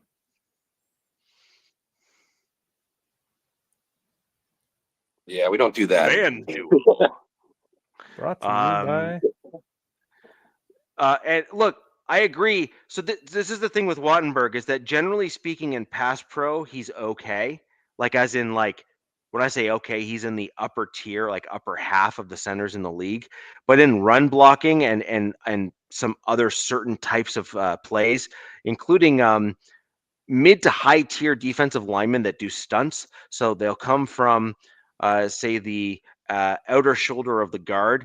Crosby, by the way, did this about 3 or 4 times against Wattenberg and just made him look like an absolute clown. So he, like literally, doing like that this week. yeah. And so Yeah. Crosby came from the outer shoulder of the outside shoulder of the guard, so basically between the guard and the tackle, and then he did a spin move around the interior defensive lineman, came right up the middle and just made Wattenberg like an idiot. Like literally just like it was like Wattenberg just kind of like almost did just like a turnstile and say, my quarterback's right here. Vanna White Ole. style. As us Chargers fans like to say, he did a Bradley Bozeman He did. impression. Yeah. Yes, he did. He did. And so that was a big issue. So anyways, he got a $48 million extension, which is a 4-year deal. I was less than impressed. Now, we signed another player, and this one I liked. So we go from one extreme to the other. Malcolm Roach was signed to a 3-year contract extension worth up to $29.25 million. That's a good number, which means that there's escalators in there as well, so I then expect him to actually earn quite a bit less than that, likely. He is, so I think that's just a good deal for us. $14 million guaranteed. Even $14 million just for a single season is actually not bad for a really good run-stopping interior defensive lineman. I'm all about paying trenches now, man. Yeah, exactly, 100%. Trenches. Yeah. And so we locked him in. That's fantastic. Honestly, a great signing for my Denver Broncos to shore up a defense that is, even even buddy in the chat here that has been railing on my Broncos in Chris Stilkins here. He's like, the Broncos suck. They're never making a Super Bowl, but their defense is on fire though. So, it's pretty hard to kind of, it's pretty hard to deny that. And I agree. So we locked up Malcolm Roach. I really liked him when we brought him as a signing. He's a good run stuff guy. He's got a decent motor. He had a small injury at the beginning of the season, a couple games he missed. But the interior guys, great dues to pay if they're playing at a high level. Malcolm Roach is definitely doing that. Yep. And we will see where that lands us. And Richie, is Roach a big body guy, or is he kind of like the other defensive tackles, or just quicker, lighter, leaner, or is he like the chunk? Big-ish. He is not the size that I want for my Broncos to bring in, say, as a draft pick. I want the dude that's like he's like he's 6'3", 290. So we don't know if that's like what he is smaller as a Bronco right now. Yeah, but he's like on average for a Bronco, essentially. Yeah, so he is a bigger guy, but a good run stop guy, which is fantastic. But what I really want for my Broncos is to bring in kind of that rushing speed young guy that's like 320, 330. And he's a UDFA guy, man. It's from 2020, so good for him. Yep. Wow. Yep. We got him for peanuts for the last 2 years, and we rewarded his high caliber play with a contract that is more than he has earned thus far. And so a younger dude, a gem, fit this. DZ, you kind of brought this up. The Broncos have found guys that just fit what they're doing. Yeah. And they run a certain thing up there. Yeah. Man. He's got to be of they definitely run a certain thing. And you have to be of a certain body style. Like you look at their offensive line, you look at their D line, none of them are giants, none of them are big heavies. They all have this certain size to them, and it works. Same with the linebackers. Yeah, well, I was talking primarily trenches, but yeah, it seems to No, work. I totally agree. I wonder, Richie, you have to look it up and bring it up on the next show. How many guys that are on your roster has started off as UDFAs? Yeah, Because that's it something seems we're like gonna have to find out. your roster gets filled with UDFAs and perform. Dondre Tillman, Jaquan McMillan. Who's the other one? Oh, UDFA. Uh, the other guy, the running back. He's also UDFA. We have JK a or no. Bidet? No, Bidet wasn't. It's the young guy. I'll look it up, but um, there is a number of UDFAs on the Broncos roster, like a number, like not just like one or two, and I don't just mean, hey, there's a couple depth guys. I mean like actual starters right now, like Jaquan McMillan right now as a slot cornerback for my team Yeah, is, if he's not retained by the Broncos, which he likely won't be able to be because of his he's gonna price get tag, paid a lot. he gonna get paid. Yeah, come to So the Raiders, get paid. just obviously a topic for another show. I want us to tender him as a second round pick. And let's be honest, at the level Is he's he a playing at right restricted now, free agent? he's a Is he restricted restricted? free agent. But like, okay, you have a starting caliber slot corner right now who's ranked in like the top 4 or 3 in his position. You guys probably get comp though if you let him go, and then you'll And, have Jide Barron fill his spot though. Mhm. So there's some front office kind of shenanigans that has to get worked out. yeah, but that's what I'm saying though, right? Which is that dude is going to get paid by any team he goes to. And so if Right. you're another team, is he not worth a second round pick? He's better than any second rounder you're going to pick up in the draft. Right? GMs do love those picks though, but True. yeah. Oh yeah. So anyways, is what it is. That is a legitimate guy. Like honestly, a legitimate guy for my team. He is a UDFA, Jack. You brought UDFAs up. He is the next iteration, if you will, of a Chris Harris Jr., who we had in the no-fly zone in my Denver Broncos. He's another UDFA, Chris Harris Jr., another guy, just to, throw his name out there, who again was a former Jayhawk, and in addition to that, was a lockdown cornerback at the slot position for a solid 2 to 3 years. Like his stats were unreal, and McMillan is starting to pull off some similar things to Chris Harris Jr. So anyways, moving onwards and upwards, and we're going to talk about the upcoming games here. And sorry, DZ, I did not see any news for your Chargers this week. Was there anything that you wanted to bring up? Yeah, there's some there was some news. I didn't catch we had a head coach, both coordinator pressers, but I just caught snippets of it. I didn't actually get to, I was driving, so I couldn't, obviously driving in holiday traffic and trying to listen to things doesn't make any sense. But I want to give a shout out. There's been some Hall of Fame semifinalists. Rodney Harrison, who started out as a San Diego Charger and then finished his career as a New England Patriot. Phillip Rivers and Drew Brees all started out as San Diego Chargers and are all semifinalists for the Hall of Fame. I don't see Rivers getting in this go around, but I do see Brees getting in, and I do see probably Rodney Harrison just due to what he did in the league. And then I think it's hilarious. A lot of Saints fans are like, Chargers fans can't claim Drew Brees. Drew Brees started his career as a Charger.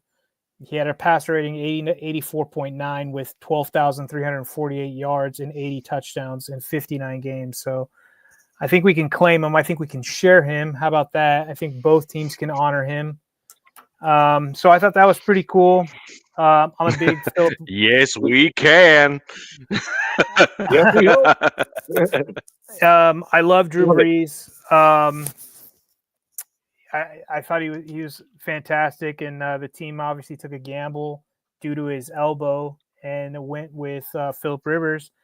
And to this day, Philip Rivers is my favorite quarterback of all time, probably just due to the fact that I was with him from day one, as I was with Drew Brees and Justin Herbert. But he was just, he wore his heart on his sleeve, and just never got there for him. And people say what they want about him, but I think he was a great guy and a great football player.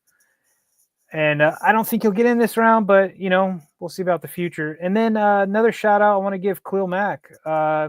He's also nominated for the Art Rooney Sportsmanship Award, and that award is each team picks a player at the beginning of the season they want their team to represent, and I can't think of a better player on the top of my head that doesn't play the game with the utmost integrity and respect for the game as Khalil Mack does. He was a Raider, he was a Bear. The guy just,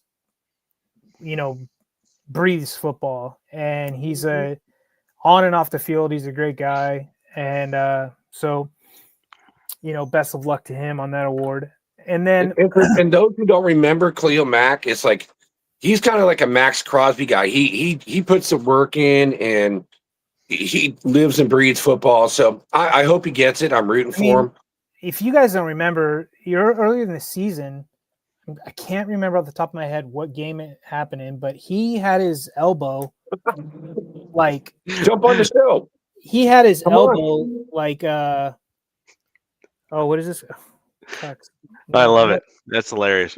We need a Chiefs person. Yeah. But anyways, Khalil Mack had his elbow. If this would have happened to anybody else, I mean, there's only probably 1% of guys in the league this could have happened to. And he bounced back within 4 weeks, and he was back to playing. His elbow went the opposite direction, trying to tackle somebody with his arm. And the guy's got Wolverine blood. He's just from a different generation. There's players that, aren't each of our teams that you just look at them and you're like, dude, you're playing in the wrong era, man. You should have been playing like 20 years ago, 30 years ago.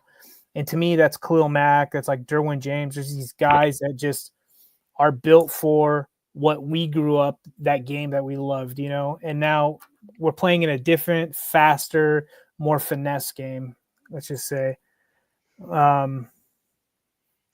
Anyways, and then I was kind of shocked.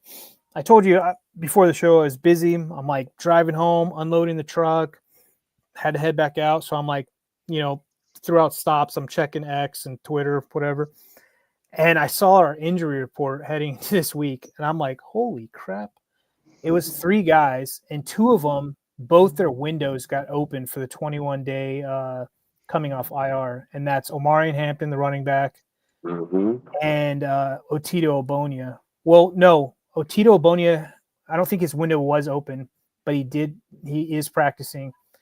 And then another guy, our receiver, Trey Harris, had a jaw injury. I'm like, I don't know where that came from. Did he get, was it a rough bye week for him? He went to the bar. Yeah, something. But the Omarion Hampton, this was a Commanders game. He went out for a swing pass, turned around, was waiting for the ball, and a Commanders, I don't know if it was a linebacker or a DB, clipped him right on that ankle, that inside ankle. And, these guys wear these low top, whatever, cleats or something, whatever.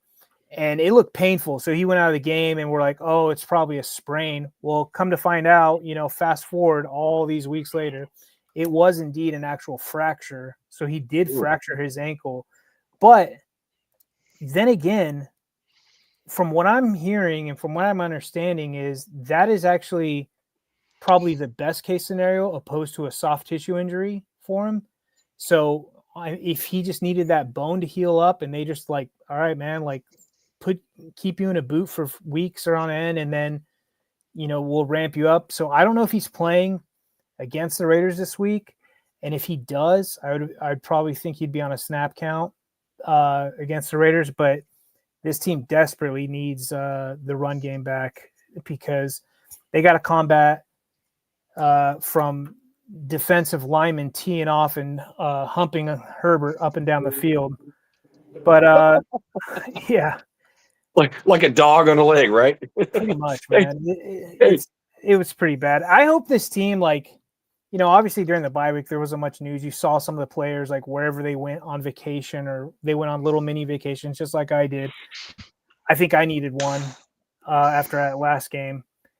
But you would hope that these guys take some pride after getting embarrassed like they did in Jacksonville. So there was a lot of self-reflecting going on. I heard that from Jim. I heard that from the OC, Greg, who I'm not a fan of, and I think he should go the route that Chip Kelly did and get his ass out of LA, but that's here nor there right now. And so we'll see. But as of news, that's about all the news there is.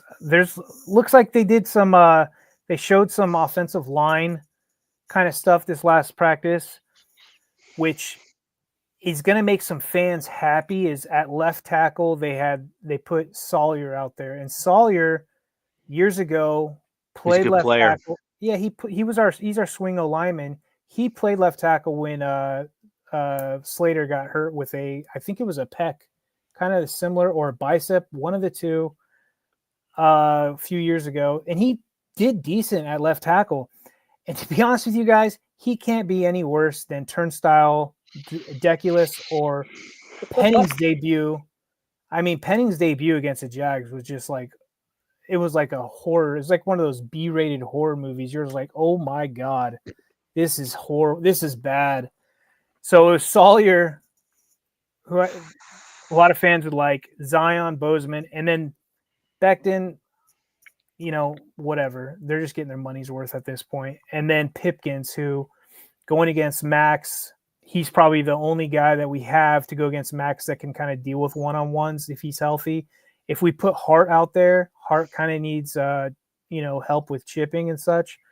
So we'll see. There's still a couple more practice to get into before the game against the Raiders. Hey, DZ, again, I saw Hampton coming back, and I'm like, oh no, dude, I don't want to see Hampton. That guy's a beast. So do you think he's actually going to get some burn, or he's just going to be on the kind of the roster this week, so getting back into game shape? And a guy in my private chat, in my Chargers chat, actually ran into him at the airport in Raleigh. So he went back for the UNC game, and Hampton this is the second time. There was another fan that I don't follow that said he saw Hampton out and about in public and was like, hey, dude, we miss you. And he's like, dude, I'll be back. I'm, ready to rock. And then the guy in my chat said the same thing. And Hampton's like, I'm ready to go after the bye. So he thinks he's ready to go. But the way our team has done it with players, it's this abundance of caution. That's kind of their approach with these guys. And there's only one player that they rushed back, and that was Penning, because they need. I mean, not Penning. God, Joe Alt. I should never mix the two up. Joe Alt. Just Joe Alt. One of them is done for the year. One of them is good. One of them is not. Right. And right. Actually, with Penning, because Penning does have guard experience, I would love to see him take Becton's spot. I would like. If Becton does this BS coming in and out of games, and he just looks like this big, fat, lazy lump on a log, dude, put Penning's mauler ass out there, man. They actually could be looking at that stuff, and that could very well be a bye week thing that you guys tested out as well. Like you may not have heard about it. You know what I mean? Like they could have done it and just never made it to like the press or things of that nature. Because I suspect, because you have a savvy head coach, like let's just call it duck a duck, right? I mean, like, do we? I am like, yes and no. Dude, you got a great head coach. Can we trade? No, but the point, but the point here is that your coach is going to know enough to share enough that like what you're talking about now is to be expected, right? Guys that have already played that position, so he's going to tip that part of his hand. But I could have seen him as part of your bye week kind of prep and your rotation, moving Penning into that guard spot instead of Becton. I mean, something It's they not got to gonna hurt. figure. They've got to figure something out because Yeah. they're going to get. I mean, they've been playing with fire essentially. They're Yeah. literally every game playing with gasoline and matches. Yeah. You know, it's the very definition of insanity. You know, they're going to get Justin Herbert killed if they can't figure this out. And then another thing about Hampton coming back is they need that run game back. I mean, Vidal, he does great against bad rush defenses, but you know, we'll see. We'll see. This is a division game, and I know we'll do all our score predictions and such. Yep. But Jack, you asked me a question on my Broncos, and I can give you a quick rundown very quickly before we get into the back and forth on the Raiders Chargers Yeah, game. please. I'm curious because you guys get so many UDFAs. So look, I understand that this is a very envious position to be in. Okay, totally follow. You wanted to know on my current roster, and I'm going to give you just a couple fringe guys as well, just so that you're aware. Current 2025 UDFAs Broncos roster. Who are they playing like right now? Current number one, Jaleel McLaughlin, UDFA running back. He's the speed guy that was benched for a lot of the games and is now back playing as a result of KJ being out. JK. Okay, or sorry, JK. Sorry, JK being out.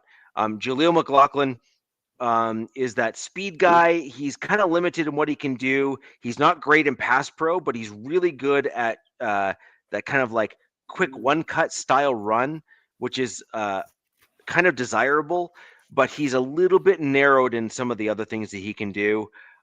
He can pass catch as well, but his real thing is those like quick one cuts and that speed type running.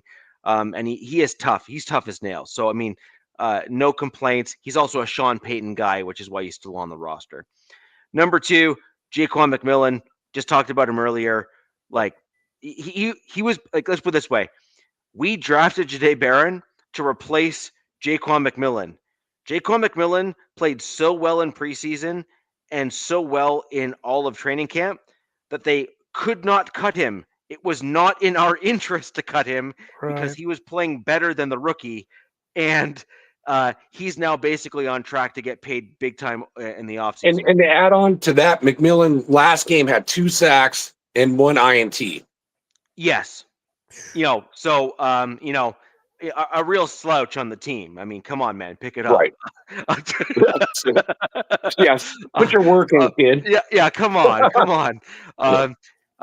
Nate Adkins, my favorite tight end on the roster, actually. He reminds me a lot of the other tight ends that I've been a big fan of over the course of the show. He's that fullback, pass catching kind of completely. He's a complete tight end. He's not just like the one trick pass catch tight end, kind of one trick pony. He's got all of those elements: pass pro, fullback. He's got it all. He's my favorite tight end on the roster. Fits very well into a Sean Payton system, who likes to put tight ends in the same positions on the offensive line, but then have them run different plays from that position on the field. Another one, Alex Pelcho, UDFA, starting guard right now for my Denver Broncos. And frankly, I think that might be his position moving forward on my Denver Broncos. He is that good. So again, as a UDFA, he is a right tackle, starting caliber, right tackle. Remember, he filled in at right tackle for McGlinchey for half of last year. And so that's that. We got Frank Crum. He's the dude that looks like a Viking. He's got like bleach blonde hair that's kind of curly that you saw come on field a few times. You see him on the sideline. The guy just looks like just a mammoth human being. Like you'd walk up to him. He just kind of like crush your head. He is he is as big as he looks. He's like He looks 6'7". like he should have been like in an '80s action movie or something. Yeah, exactly. He's Yeah. the Russian villain, right? Like the dude that the Oh, guy big goes up bomb. against. Yeah, he's like, "Urgh." That he's that guy. He is the project swing tackle for the team, and potentially even a guy that they are seemingly grooming to try to take over for McGlinchey. And he is rotated in and out of the lineup now, coming in fits and spurts, playing that right tackle and left tackle spot for my Denver Broncos. He is insanely athletic and a just enormous human being, just like insanely large and very, very strong. He's the dude that's got the run blocking, but not the pass pro. And so that's the right type of lineman that I like on my roster. He's the guy that you want to coach up in order to get those things. Then we're going to go through these next few pretty quickly. Adam Prentice, fullback. We all know my feelings on him. He's the guy I wanted from the beginning. Little Jordan Humphrey, back on the roster. We signed him last week. We got PJ Locke, another guy, which you're familiar. Alex Singleton, goes without saying, my feelings on Singleton. And then just a couple other honorable mentions here. And he should be playing this week, right? He's going to be playing this week. That's right. And then we got Corinne Reed, the linebacker. You remember how I was talking about the inside linebacker spot in the offseason? We had two dudes.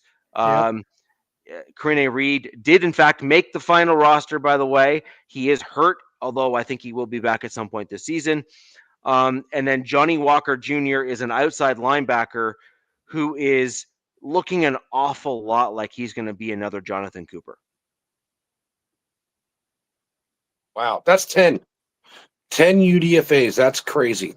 That's pretty wild. You got to look it up after the show. What is the most UDFAs on a single team in the NFL that's on the roster? It's like that's got to be number one. This seems abnormal, kind of. So right. Jaleel, Jaquan, Nate, Alex, Frank, Adam, Lil Jordan, PJ, and Alex. Those are all majority starters on the Broncos. Right. Like contributors on that 53, yeah. Yeah, like majority starters. It's a wild. That is wild.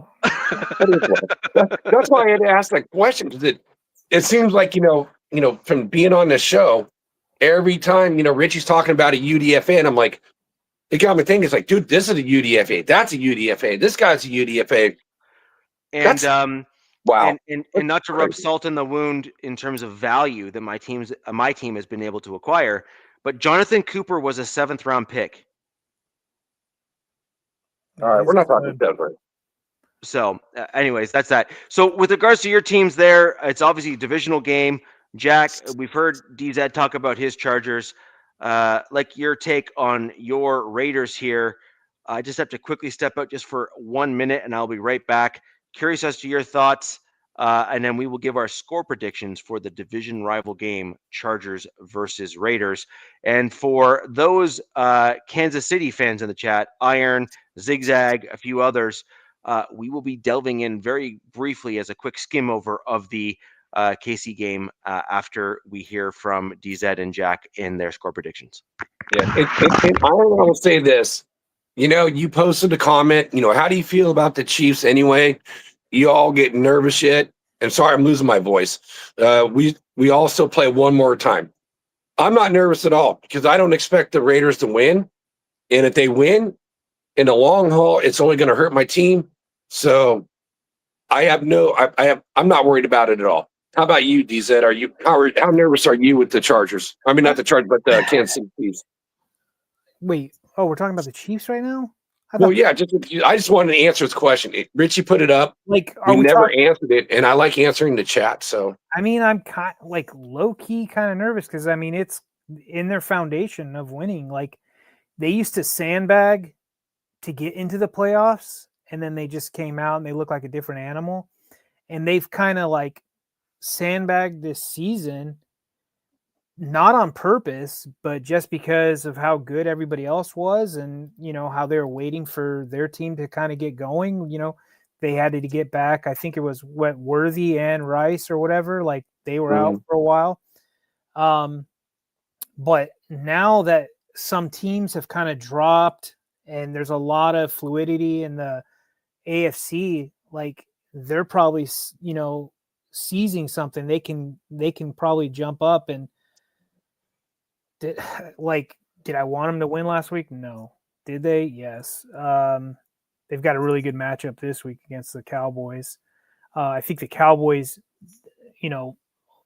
defensive line is a lot better than it was, earlier in the season, but their secondary is still trash. So it should be an interesting matchup. But am I nervous? Yeah, of course. And I'll say I'm nervous because I'm a Chargers fan and I know what our issues are. I know what our weaknesses are. Lack of creativity on the offense. The worst offensive line in football right now. No, right here. And they've got some monster defensive lines to go against, these last 6 games. So it's going to be a challenge. They're coming up behind you. Yeah, they're right there, nipping on the heels. So we've got to keep pace, and we've got a division game against the Raiders. Raiders are coming into SoFi. I was kind of surprised by the spread on this game because division games are rarely blowouts, except for the Super Bowl that your fans celebrate that got us Jim Harbaugh and got us Ortiz. But hey, playing you was not a Super Bowl with that 63 to whatever it was win. I mean, that got your coach fired. So thank the Raiders for that. For the Chargers. Zigzag, I don't think they're washed up. I said it's built in their for the foundation. Chargers, they know how to win.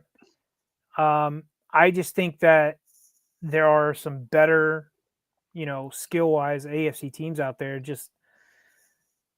Like I said, I'm nervous about them. Yeah, they're right on us, and I could see us missing the playoffs, and I can see the Chiefs getting right in there. But I 9.5 point to 10 point spread Chargers for the Raider game, and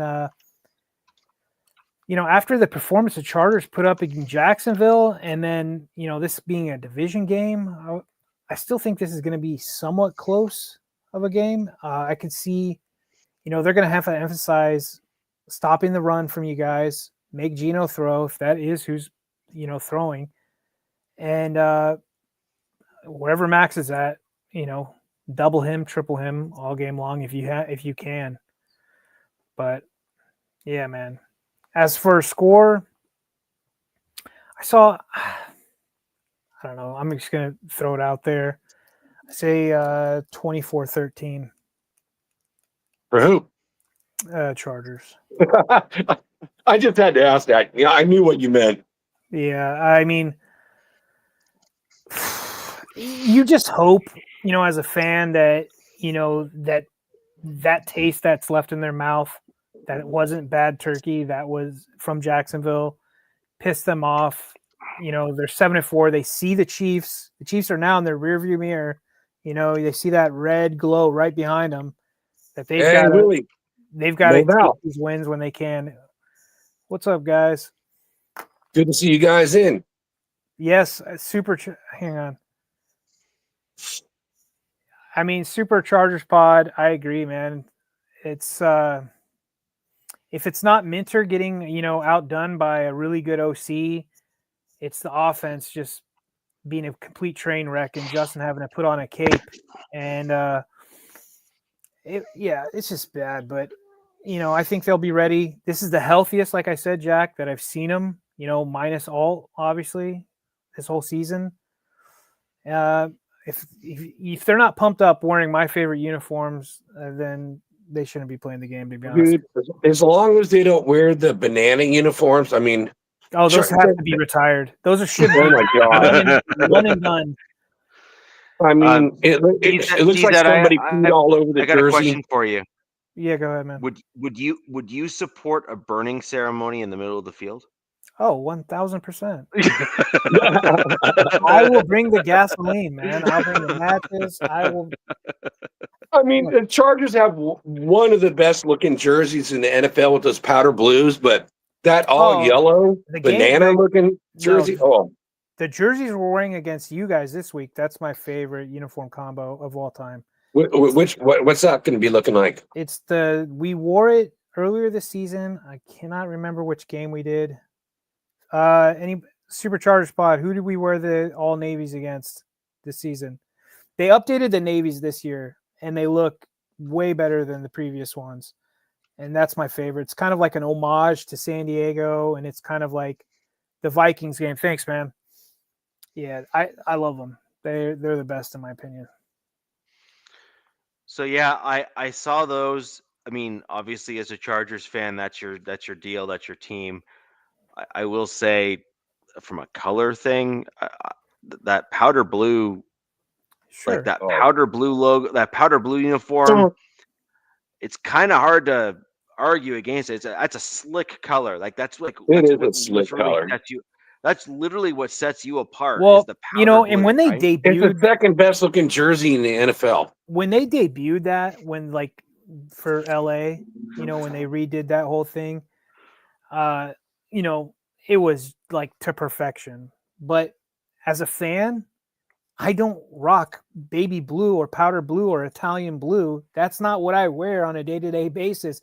I like dark colors. I like dark navy, black, things like that. So you're not going to catch me wearing, unless it's a game day, powder blue hoodie or something. That's just not me personally. I know there's other fans that are pretty bold. I mean, I've seen guys wearing the bright yellow shirts and t-shirts. I'm like, that's just not my vibe, man. But it is what it is, man. They're great too. Yeah. So this is going to be a really interesting game, in my opinion. I think that one way or another, I think the game's going to be decisive. But I think that going into the game, we don't know which direction it's going to be decisive. Yeah, I don't know. So, like as an example, I do think that the Raiders are in better shape when it comes to the defensive line compared to your current offensive line. Yeah. Unless the changes that you've made, as you mentioned earlier. I mean, Max Crosby's knee is banged up right now, so that's a plus. That's a plus. He's playing. We'll get him on 1.5 legs. It's still gonna wreck shop. Yeah, he can be on like a half a leg and he'll still want to play. Yeah. He's your guys' Mac, right? He's like the he is. Well, he reminds me of the Black Knight from Monty Python and the Holy Grail. He reminds me of the guy he's you guys hopping on one leg and then traded away. I will say this with Max and Mac. When John Gruden came in, if he could have worked it out with Mac, then I would have had Khalil Mack and Max Crosby on either side. Oh my God, that would have been devastating. That would have been that would have been something fun, really fun to watch. That would have been like Greg Townsend, who leads the Raiders in sacks with over 100, and Howie Long, I think he's over like 75. That back to the 83 team. How's Kuntz been though on the other side of Mac? Oh, he's garbage. Oh, he's gone. Yeah, he hasn't been good. But Jack, my question for you on that is, as fans and sometimes as fanalists, we like to kind of dream these whataboutisms, right? Yep. And the one question I always like to kind of push back on, or the one comment I like to push back on, is the what ifs in that regard. I'm not convinced that Max would have risen to the level that he's at right now if he didn't need to. And what I mean by that is, I see that. What I mean by that is, he knew that he had it in him to get to the level where he's at right now. But if he had a guy like Mac on the other side, he may not have needed to put in the same work that he has done in his game today.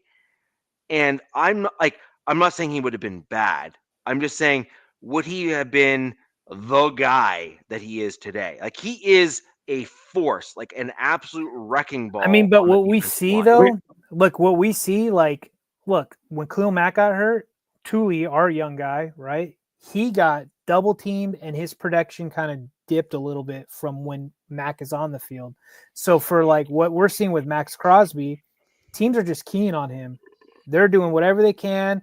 They got 2 guys on him. They're chipping. They're doing everything they can to slow him down because they're not worried about the other side. So it's like, there's that, to me, that feels like a double-edged sword, but I see what you're saying. It's like he created this hunger and this motivation to be great and to be better. And I'm going to sit there and I'm going to say, I respect the point, but I'm going to disagree with that point because the simple fact that Max had nobody to teach him. To lean he on. Just does it off drive and hunger. So if you could have had a Khalil Mack on that team to learn the moves that he's done over the years and to teach Max that, how much better would Max would have been right now? So I feel that it's the opposite because Max drives himself. Nobody drives Max. Max drives other people. Jack, you just said something that that is so true and that I really like. We have Khalil Mack and he's only on a 1-year deal. We brought him back for, I think it was like 18 million or something, right? Yeah. And we're even like, man, bring him back next year if we can, right? Right. Like if he wants to. And then they brought Keenan Allen back on a 1-year deal. Bring him back too. Yeah, that's like, I'm like, you could welcome back. You come back as well.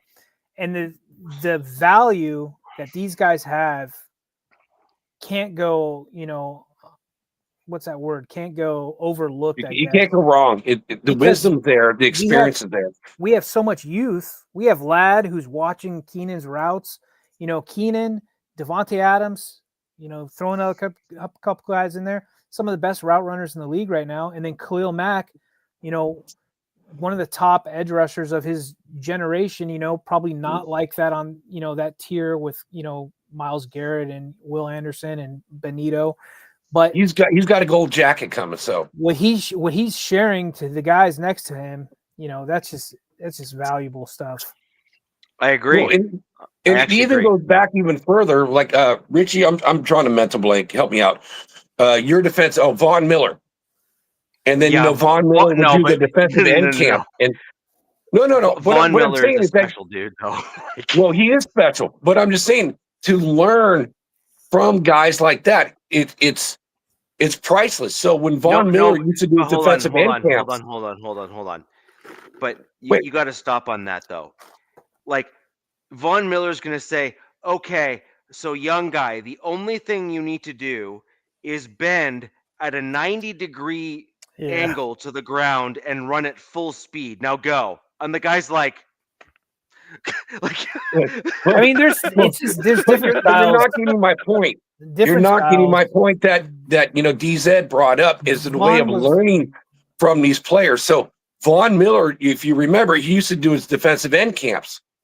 And so guys like Khalil Mack and Max Crosby and others would go to these camps and they would learn from each other. So that's the whole thing, to have somebody teach you, the fine art of your position, to have that experience of a Khalil Mack, who I respect the world out of, and he will be wearing a gold jacket one day too, like Von Miller will be wearing a gold jacket. Max Crosby will be wearing a gold jacket. But, to get that experience for, Max, he didn't have Khalil Mack. Yeah. So he did it all on his own. There was nobody else there. So, yes, that's why I disagreed with what you said. He didn't have to he pushed himself, but he didn't have that guy in front of him to teach him, which that missed out on valuable experience. He did attend the pass rush camp with Von Miller. Well, right, but he's not on your team for the whole season. And others like him. Sean McKay is another guy as well. He was on the Eagles, if I'm not mistaken. I think that's the guy I'm remembering right. Maybe I'm wrong. But like, my point, Jack, is like Max Crosby did have some mentors and coaches as he spanned out to actually like lean on other guys like Von Miller, like DeMarcus Ware, like other folks that were at Khalil Mack, other guys he reached out to even though they were gone. He did draw information from them. My only point though is that there's certain guys that are in the league. Like here's an example, right? Like Nick Benito goes to a guy and says, all right, well, all you need to do is get off the line of scrimmage in 1.6 seconds. Oh yeah, that's different. But Jack, this is my point though, right? It's like the answer that most people have is like, no. Yeah. like Their no. bodies aren't designed to move that quick, you know. And Yeah. you just have to have No. special. Hey, well, special supercharged genetics, spot. man. And I like what you said. There you go, brother. Love it. then no, I mean, Yeah. look, No, let's not put it this that. way, Jack, your point is well taken. Okay, like I totally understand with what you're saying. If you Kind of had feel Max bad for and Mac. Or yeah, Max Crosby. if you had Max and Khalil Mack on either side of each other, and they both ended up where they're at today in terms of their like career trajectories, yeah, your team would have been like freaky scary, right? In terms of the pass rush, because And both if of those guys are Wilkins all didn't world. kiss Yeah, Gino, and yeah, what exactly. could have been? So again, like that would have been super duper scary. I completely agree with you. But the point is that sometimes a guy like Max Crosby needs to be able to spread his wings and be the guy in order to be the guy, if you know what I mean, right? Like some guys are natural born leaders, and when they're paired with somebody else who has already established himself on the team, sometimes they never quite reach their full potential as a result of that scenario. And that is also a potential that could have happened. I had a So, coach he would call that you're playing your junior game. Like he'd always say that, like he's like he's like there is no tomorrow. Next year's not guaranteed. You can't just skate through this season and think that you're going to be great next season. So that's you're playing the junior game essentially, and that's what I think Richie's Thanks, kind sir. of alluding to. That who knows if he would have had that guy, he probably wouldn't have become the Condor what he is today. You know what I mean? Like yeah, he wouldn't have had that hunger or whatever. yeah, Yeah. 100%. Well, 100%. I like your takes, guys, but I would say I did agree to disagree. I just think Max doesn't need that. He does it on his own. He's one of a kind like that in the entire NFL. And I will say this with the game coming up. Oh, brother, here's something again. I usually say, AFC West, divisional games are close, but I did look up one thing. Ever since Harbaugh has been with the Chargers, if I read it correctly, they have not lost. They've won by 14 or more points every game. Yeah. And I think this Raiders team is playing some of the worst football. As a person that's been watching these guys from the mid 70s that I've ever seen, and I don't see it close. I really don't. And I think the Chargers, You have again, some this is wrinkles, part of the Jack. reason why I brought it up, DZ, Jack, you guys about have KC. wrinkles though. New OC, right? Who likes to lean on the run game. Well, I said a new Supposedly. OC, but he's old OC, and I've seen what he's done in the past, and it's not very impressive either. That's why he's had 2 stints with the Raiders as an OC. One of them, he wasn't even the OC. That's when John Gruden was the OC. He was labeled offensive coordinator, but John Gruden called all the plays. Correct. So he just gave him advice, is what he did. Okay. And with again, Hampton coming back, that's why I asked, hey, if he's really going to be playing, he's not going to be playing. And I actually put this in before the show, in the way of the score. And since, with Harbaugh, and again, DZ, this is why I brought this up before we talk about KC. How do you feel with the fire, them breathing down your necks? That's going to put your pressure on your team to even play better, to get this win, to make sure you stay ahead of Kansas City.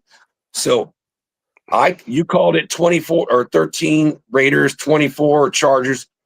I have it the exact same score for the Raiders at 13 points, but I'm going to give the Chargers 3 more points. So I got it 13-27 going Chargers. Okay. DZ, I'll have you give your score here to the Oh, you already did. Yeah. Oh, you did? Okay. 24-13. So I'm going to revise my score up. Actually, I'm going to give just a tick up on the Chargers score that I have. I had 19-17 originally, but I think this might be a 21-point game for the Chargers, just because I think I have to give a little bit more credit to Herbert. Just because he has shown that he's been able to do some things like just on his own. this year. Like he's had games where he has DZ. You've kind of mentioned it multiple shows now, where he's just like thrown the team on his back and said, let's go. And I think that needs to be at least acknowledged in the fact that he's hope done that that's some not things. this isn't the type of game they do that. They really need to be balanced, but if they can't be No, balanced, and I'm not saying you want to be. I'm just saying I right, think it's possible, and I think that is the outcome. So I'm not saying that you want that. Not at all, actually. You actually don't want that at all, ever. no. But I just think that with this team, you're a division rival, division game, likely going to be a tight one. Raiders defense is going to come out and be angry. Yeah, that's what I Yeah. say. I really like the way this Raiders defense has been playing, and their freaking offense has been hanging them out to dry, Right. essentially, damn near almost this Yeah. whole season. So, Yeah. I could see it being pretty damn close until I would say maybe late in the game when they're just too gassed, Yep. because I don't think we have the D line, on the same level as Cleveland Browns do with Myles Garrett, but we do have three capable pass rushers, and and Mack and Thule and Owe. So I think they're going to just go after Geno every chance they can get, and try to stop the run as well. So Yeah, so I'm going to go and say this is going to be a 21-17 Chargers victory. But it is going to be that divisional slugfest style game where it's going to be a mistake made here, a mistake made there, a guy making a great play, a defensive guy, maybe turning the ball over, because of a good tackle or whatever. I think it's going to be that style of game, like Chargers, Raiders, any division game within the AFC West is got some variation of that. Generally, they've all speaking. been pretty damn close. Yeah, I think even this season too. And on a sidebar note, again, DZ, I know you remember this. Again, we talked about Khalil when he also had those 6 sacks. And I think he had 16 sacks or 17 sacks for the season. 6 of them were in one game. I think he's going to get 2.5 sacks this game. That was 6 that one was offensive against Derek Carr, but yeah, yeah. I mean, I think the defense is. I think we're 8th in sacks right now, or something like that. I'm not sure. So that's where I have the team. So between us here, I think we all have the Chargers winning. Do we not? We should be 11. Yep. Oh, this guy must be a Broncos fan. He's a Broncos fan. I've heard. heard. Yeah, but a penalty. Yeah, I remember that. Yep. Yeah, I've heard similar takes to that, and in some regards I agree, in some regards I disagree. But yes, yeah, and we have Sharif coming in here. Thank you, my man. Hey, what's LA up, will Sharif? crush Raiders, unfortunately. 24. And Right, Sharif. I agree. yeah. So Sharif, put your score in the chat. I'm curious. Yeah, let's get the Raiders and Chargers fans putting their score predictions in the chat. We're gonna quickly start touching on the next game here, and that'll be the Chiefs. I'm as high as about a cat's. So let's go ahead and talk about the Chiefs real quick as they play the Cowboys. I don't think we really need to get into it too heavy here. Hey, we're what do looking we back on say? the pass on that one, 63-10. Moval. Look at. I love the fact that they won't let Moval it go. remembers. They won't let it go. Yeah, they won't let that go. Hey, don't ever let it go. No. So let's quickly go down to our scores on the Chiefs game. Some of us have put it already in the chat. Jack, do you want to go first for KC, and then we'll give DZ some time. I'll go second. We'll let DZ go third. Yeah, you got it. So again, it's KC versus Dallas. Correct. The way they got the prediction going, it's going to be a high scoring game. Like the odds are 51.5 points, and KC is a 3.5 point favorite. So I've been kind of saying this, right now, KC's back is up against the wall. What was this? 1.5 point? 51.5 points for the over under. What was what was the favorite? Oh, KC's a 3.5 point, favorite. Field goal in the game. favorite. Field They're goal favorite. 3.5 point. Oh, road dog favorite. Okay. And so the way, again, I look at it, and I said this last week, and again, I'm going to keep saying this. They've been winning this division for 9 years. They've been to some Super Bowls. I feel like, again, they're feeling the pressure. Their backs are up against the wall. And you know what Dallas is good at now, because of the trades that they've made, they're much better against the run. Well, KC's not a big running team. They're a pass throwing team. Dallas is not the greatest against the pass.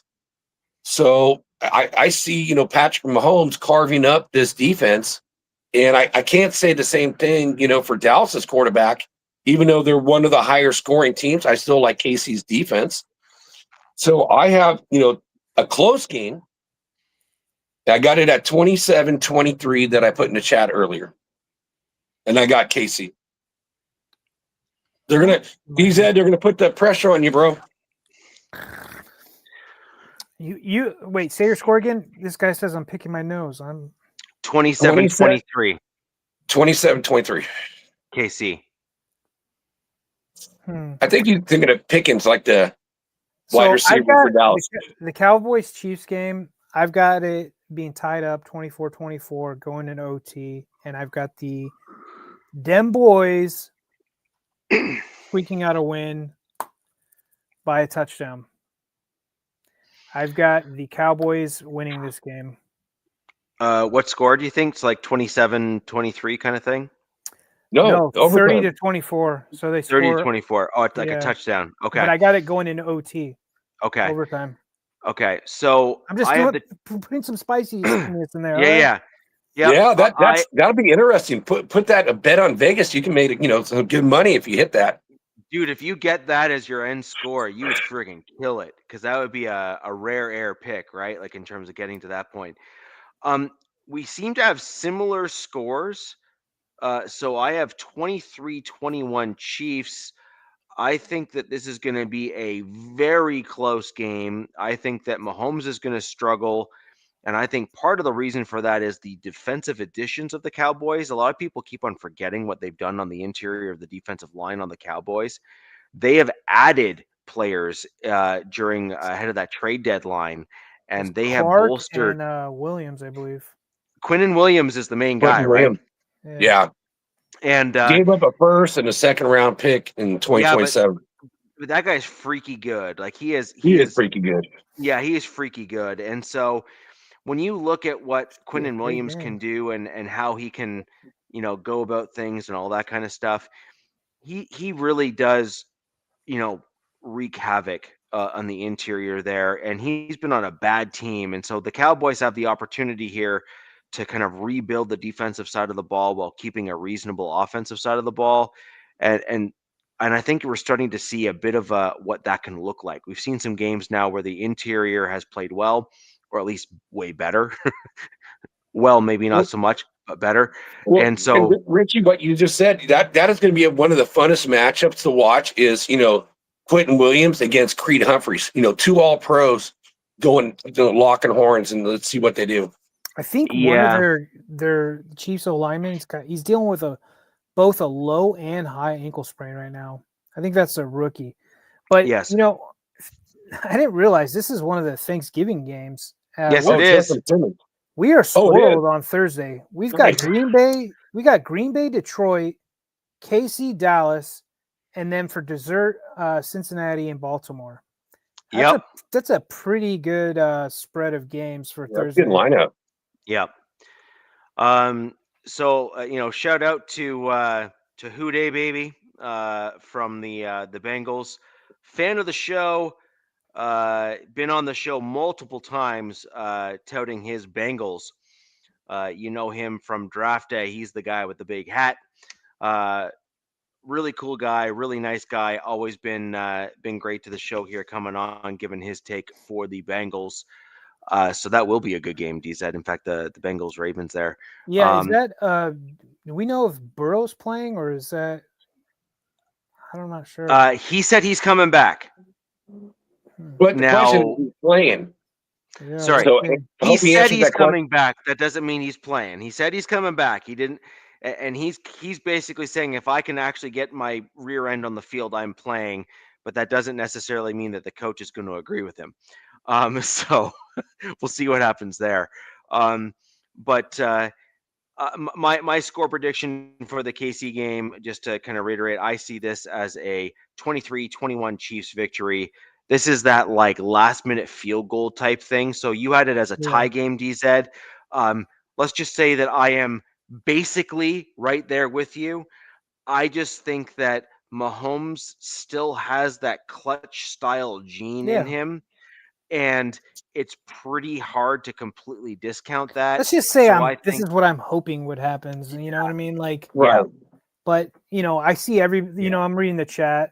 I think everybody's, assuming the Chiefs are just going to squeak this one out. But look, I'm not saying I like the Cowboys. I love their duo. I think their rushing game is decent. It's not horrible.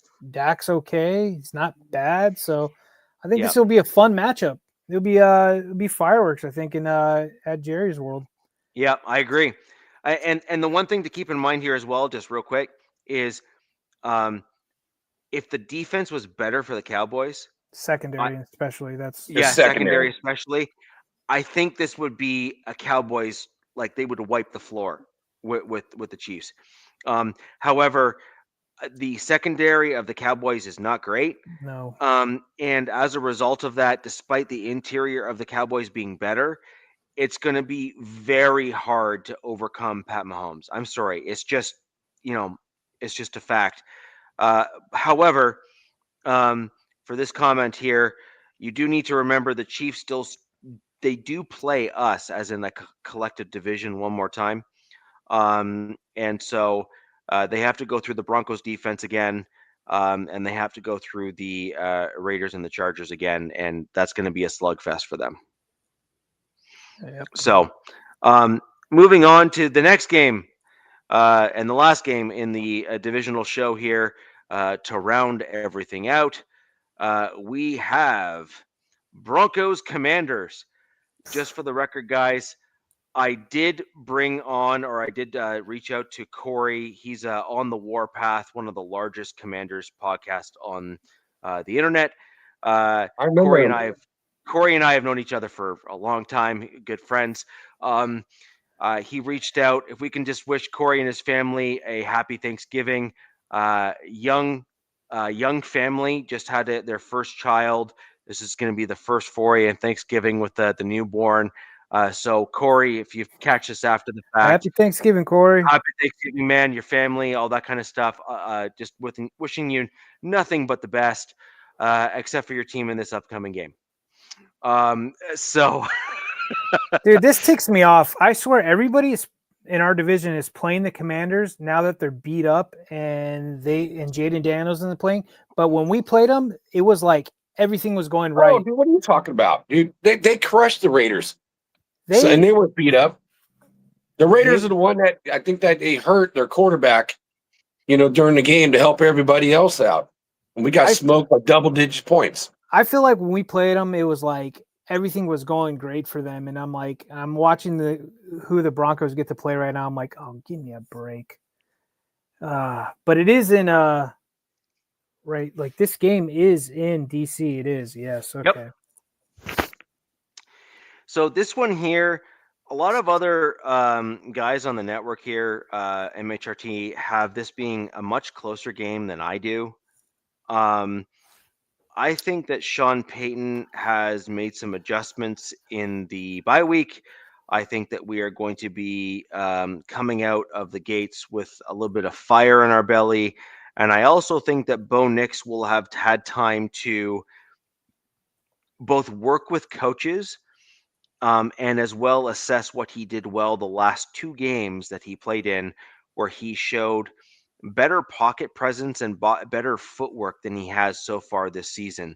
He really, really needed to work on that pocket presence, footwork, climbing the pocket, understanding where protections were, where he had gaps to kind of move up into in the pocket and not rush out too early. We had those conversations on the podcast even where Bo Nix was, seeing ghosts and scrambling outside the pocket when he had no business doing so. He stopped doing that the last 2 games, and the Broncos looked a lot more poised on the offensive side of the ball as a result of that. So credit where credit is due as it pertains to Bo Nix, the Broncos offense. And then I also think that in spite of, because that's really what the real answer or the real comment is here, in spite of the Broncos bolstering of Bo Nix's play, there were some other elements that weren't necessarily gelling in the right way, and I think we're going to get some of those players back, either back on offense or at least a cohesive set of practices to improve the unit that we have there to actually put out a better offense on the field.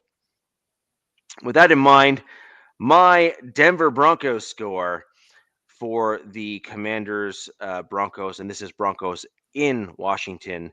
I have the Broncos winning 35-15. Ooh. I think that, Wow. and just for the record, because I want to make sure that I'm covering all my bases as I predict the score for my Broncos. I believe that a portion of that score will come from the Broncos defense. I believe that the Broncos defense So will. how many points are you going to say your Broncos defense is going to score? I'll give them a. I'm going to give them a combo platter here. So I'm going to give the Broncos defense a pick 6, but I'm also going to give them an uncharacteristic stop of some sort that gives the Broncos favorable field position that then leads to another Broncos score. I wonder if Terry comes back for this game. He hasn't played the whole season, so I don't know.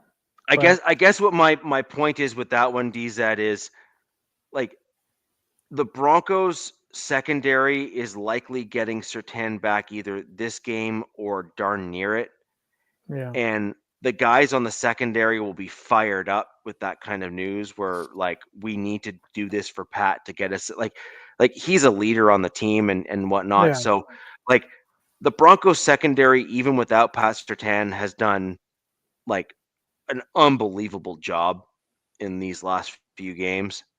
And I see that continuing. So I think that the Broncos defense is going to basically have a pick 6, and I think there's going to be a favorable turnover of some kind. So that's either going to be a 4th down stop that then results in points, or a forced fumble that then leads to favorable field position, which then leads to points. And I think that that's kind of going to be a deciding factor in this game for the score that we're going to see. So if this weather prediction is true, it should be a cold and rainy game. Oh, and okay. if that happens, what you just said is not happening at all. I think this will be way close. What your Bronco cohorts said, I've got it. Broncos squeaking this out because look, this is prime time. It is in their house. It's Sunday night, right? Like the Sunday night football. Sunday night game. Yeah. Great. Yeah. I think personally Sunday night football is my favorite. I know some people like people love Monday night. I like Sunday night. That's just me. Yeah.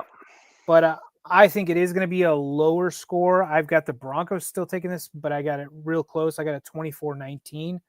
I think there's some teams that match up. There's a lot of vets that are still on the Commanders, especially on the defensive side of the ball, who are going to be pretty amped up to play. Obviously, their season is not going the way we all thought. I mean, your buddy who we had on here, man, I mean, he was right. They did beat us, but, he had them, being at the top of the mountain. And I had them there originally as well. Yeah. If you remember, I had them being in that upper tier, and that was in large part because of their quarterback, right? Like that was a lot of injuries. Yeah. So, but Jaden Daniels actually was a guy who even when he's been healthy this season, has actually had some questionable plays in terms of what he's done and what he hasn't done. Bo Nix has had some questionable plays, but ultimately when it's mattered, like when the clutch plays needed to take He's shown place, up. Bo Nix has been like, hold my beer, I got this. Whereas Jaden Daniels has actually struggled in those moments. And I think that shows a certain clutch gene that's critical to being able to win in those really high pressure games like a Super Bowl. Yep, I got it pretty close. Jack? All right. So I kind of went up in the chat just because, again, the Chargers and the Raiders are playing to get against each other to read off some of their scores. So Supercharger Pod said 24-21 Chargers. Pretty close. Baby, just win. Or it should be just win, baby, which is the better saying. And I saw another one, KC, Fox, I4K, Raiders 24, Chargers 21. And I miss, George Strait says 28-13 Chargers win, but I still love the Raiders. Love it, bro. Keep grinding. So those were some of the chats scores for our big matchup. I did not know. So DZ, you almost made me want to. I see what you're saying in the way your score after saying it's gonna be cold and raining. Anytime there's rain and then you add cold and a late night game, scores get lower. I'm gonna double check the weather, but as of right now, it's only 30% chance. I mean, so that's not terrible, but it's football weather. I mean, it's gonna be wet. Let's just say that. Hey, Sharif, we're pretty close. I'd be wearing shorts. Yeah, I know you would. You're nuts, dude. Yeah.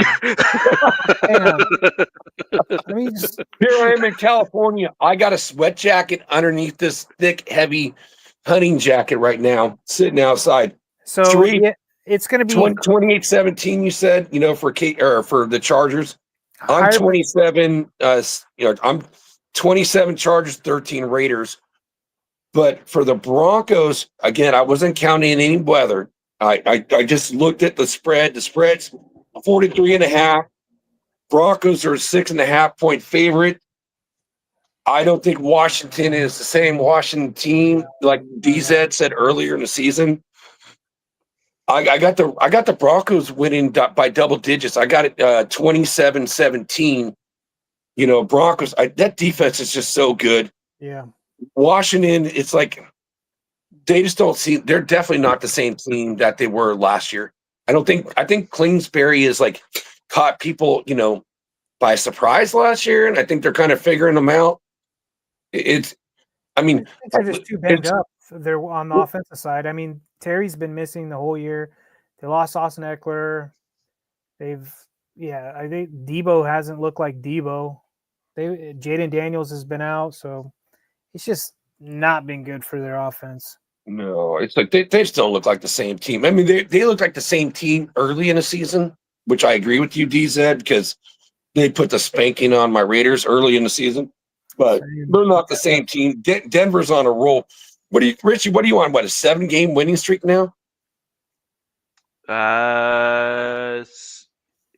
6, if I'm not mistaken. 6. Yeah, your team's on fire. It's like I even see Bo Nix having a really good game again. So that's why I got it as a higher scoring game over the spread. Yeah, Broncos are going to win this one. I think it's going to be hands down. I don't even think it's going to be. It's not even going to feel like a close game. I just feel like the Broncos are going to lead through pretty much the whole game. I can see that. Sorry, 8th. It's 8-game win streak. Sorry. Okay, I was close. I said 7. I was guessing. Yeah, it's 8 games. Sorry, it's 8-game win streak. Yeah.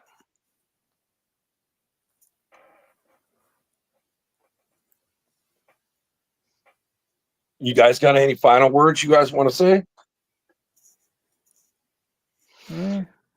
I think it's going to be an interesting week. I think there's going to be a few surprises. So, for example, there's going to be one of us that doesn't do as well as we think we're going to do, or one of us that does better than we think we're going to do. traditionally on the show, I've been a little bit higher on my Broncos this year than I have generally been. And I actually think that the Chiefs are starting to resurge within our division, which is going to ultimately elevate the play of all of the teams here in the division, which is not a bad thing. But I also think that we can no longer just write the Chiefs off as we were able to do, arguably at the beginning of the season when they were really slumping. Pat Mahomes is still a Hall of Fame caliber quarterback who's got some quirks and issues on the team that they're still working through. And so it's going to be a really, really interesting weekend for everybody. I do hope that we see injury-free football across the division and across You the and me league. both, buddy. Okay, so I hope that we kind of move on from that stuff. And again, ladies and gentlemen, tomorrow coming up for all of you folks who are south of the border here. I'm in Canada, so I'm allowed to say that. For all the Americans that are joining us here today and this evening for the show, happy Thanksgiving. Wish you and your families all the best. Don't drink and drive, people. Don't drink and drive. There will be checks and stuff in most major areas and whatnot. So please be safe, have fun, have a great time with friends and family. And if you can go ahead and click the like button, it helps us reach a lot more fans just like you. Come and join us next week. Give us those comments, etc., etc. Do you know what? Love my country. But I'm not going to lie. If I were to be made a job offer to move to the States, it would not be a tough thing to say yes to. We'll just put it that way. Hey, Sheffield. Hey, happy Thanksgiving, brother. But anyways, guys, love having you join the show. Like and subscribe. Thanks for everybody showing up, man. You guys are great. Exactly. It was a good chat. Yeah. We'll Maury, especially you, 3978. You were the best, buddy. Yeah. Extra thanks. Happy Thanksgiving to you, man. Yeah. He's gone, but we got someone worse, my man. Anyways, guys, where the West Side's the best side, we will go ahead and see you next week. Thanks for doing the pod. Peace. Fast lane when I pass in the street, bag of money in the passenger seat. Simcoe's been asking for me on the road from the west to the east. Way up, I might never come down, cause the coast's racking up the flight miles. So high, I might never come down, so what, this is my lifestyle. Wait a minute, work hard for the car, so that's why it's all